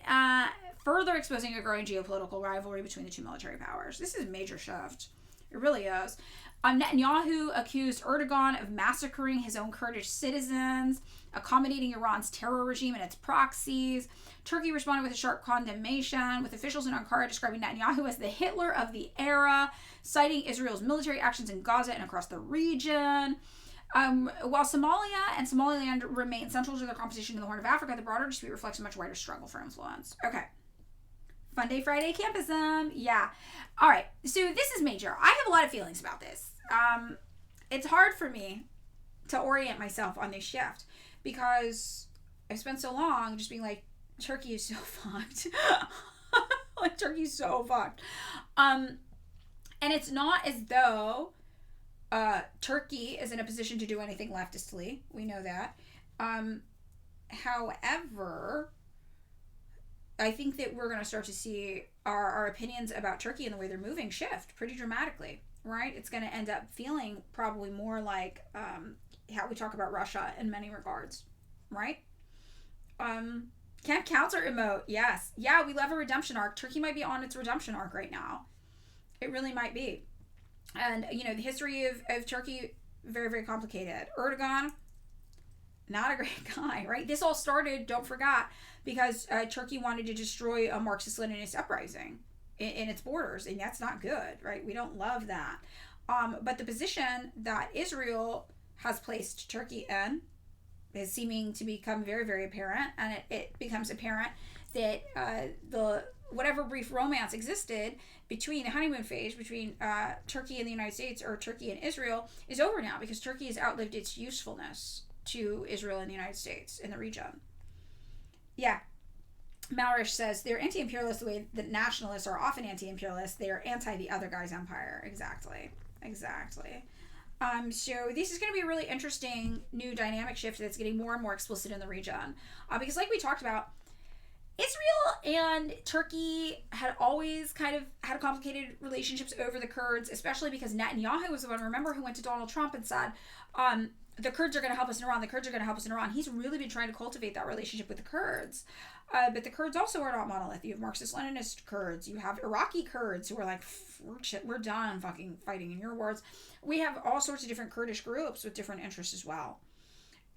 Prophet Malware, first time chat. I met a guy from Israel today. We got to talk for about 30 minutes. It was interesting to hear what he had to say. I'm an organizer with the Socialist Party. I've had plenty of experience reading and studying Palestine and its history. But he seemed to think that because I've never been to Israel or Palestine that I can't really know what's going on there. I made some progress talking with him about how we're indoctrinated as kids to be nationalists. Yeah, this was always go to. Well, you don't know. You've never been here. You don't understand. And it's funny to me because I've traveled. Whistle, whistle. I'm going to make it. I've been to over 30 different international cities, right, spread out over a handful of countries. I've been to places internationally, and I would say that there are countries I've never been to that I know way more about than countries I have been to. And the thing I always say is I know way more about North Korea than Malta. Just being in a place doesn't tell you that much about their history. And I went to Malta as a person who's interested in history. So I tangentially did learn a lot about Malta's history. The average guy going to Malta is a crypto bro who wants to listen to EDM and evade taxes in his home country. That guy's not learning anything about Malta just by being there. Just being in a place doesn't mean you suddenly get this political literacy about it via osmosis, right? I should do a whistle emote. I'm going to add it to my to-do list. I'm going to add it. Hold on. Yeah, unfortunately, you don't have the capacity to travel to 1948 because that's when the genocide started. I don't think Chad or friends can do that either. Exactly. You're not going to be able to travel and see the first Nakba. Like, it's not going to give you the info you need. I know I love Malta. Malta's also a problematic fave. The food in Malta, though, the national cuisine of Malta, I should say, leaves something to be desired. That's all I'm going to say about it. Very British. Very British. They've been colonized so many times. Very British. It's very hunk of stew vibes. Elite capture author just entered the chat. Wait, what? What do you mean? Where? Yes. No abortion in Malta, yeah. Okay, so you've been to Taiwan, so you're actually an expert. So no one can argue with you that that it's China. So funny. Okay, so all right, I'm super late today. I'm 35 minutes late. But this was a really, really interesting conversation. It's going to be very, very interesting to see how things develop with Turkey and U.S. relations. Definitely. It's going to be very interesting. I'm sure Turkey, we're going to start to see them aligning themselves more and more and more with Russia, probably. And I think that the camps are really getting solidified in a way we have not seen so clearly since the Cold War, maybe. But, obviously, this is something I think about that I'm going to leave us with is the idea of first world or second world or third world, and how that originally came to mean if you were in the first world, you were actually aligning yourself with the capitalist countries, right? With the United States, with all these European countries. And if you're part of the second world, you're aligning yourself with the USSR. And third world were people who are unaligned. I mean, that's really where the origination of those terms come from. And I think we're going to start to see that same kind of camp formation firming itself up again. Turkish history podcast. I know, I really want to get into it. That would be really, really interesting. So when am I going to China? Well, now I don't fucking know. I was going to try to buy my tickets in May, because if you buy them 3 months in advance, they're cheap, and my birthday's in August. But I don't have money to go anymore. My car just keeps breaking. So all my money's just going to fix my car. It's fucking crazy. And every time my car breaks, I have a $500 per incident deductible, and it's just, in 1 week, I had 2 different incidents with my insurance company. It's crazy. Oh, yeah. Lee Capture talking about how you have to be a part of that group from a place, talk about specific things. Yes, exactly. Yep. So, very fascinating. We're going to have to keep our eyes on this, see how it develops. The camps are firming up, and Turkey has decided that it's probably going to be on the side of Iran, and that means Somalia is probably also going to emerge as being a more explicitly in that camp as well, which is going to be fascinating to watch happen, right? Very, very interesting. And it'll be interesting as Marxists to see how the issue of Marxist-Leninism plays into this, right? Because we know Erdogan doesn't support Marxist-Leninism. Just like we know Russia's not communist, just like we know Iran's not communist, right? But we see strategic benefit in them aligning themselves with people like North Korea, like China. And we're going to be interesting. It's going to be interesting for us to see how that develops. All right, we're going to send you all to Larry with our raid. Thank you for a really good stream, everybody. This one was very, very interesting. I loved this one. Turkirana Russa Molina. Molina. It's going to be great. All right, sending you to the raid. And I will see you tomorrow for Theory Thursday. Get ready. Why do Turkish people call Erdogan a watermelon salesman? I'm going to look that up after I send you to the raid, everybody. Are you ready? In the corn voice. Are you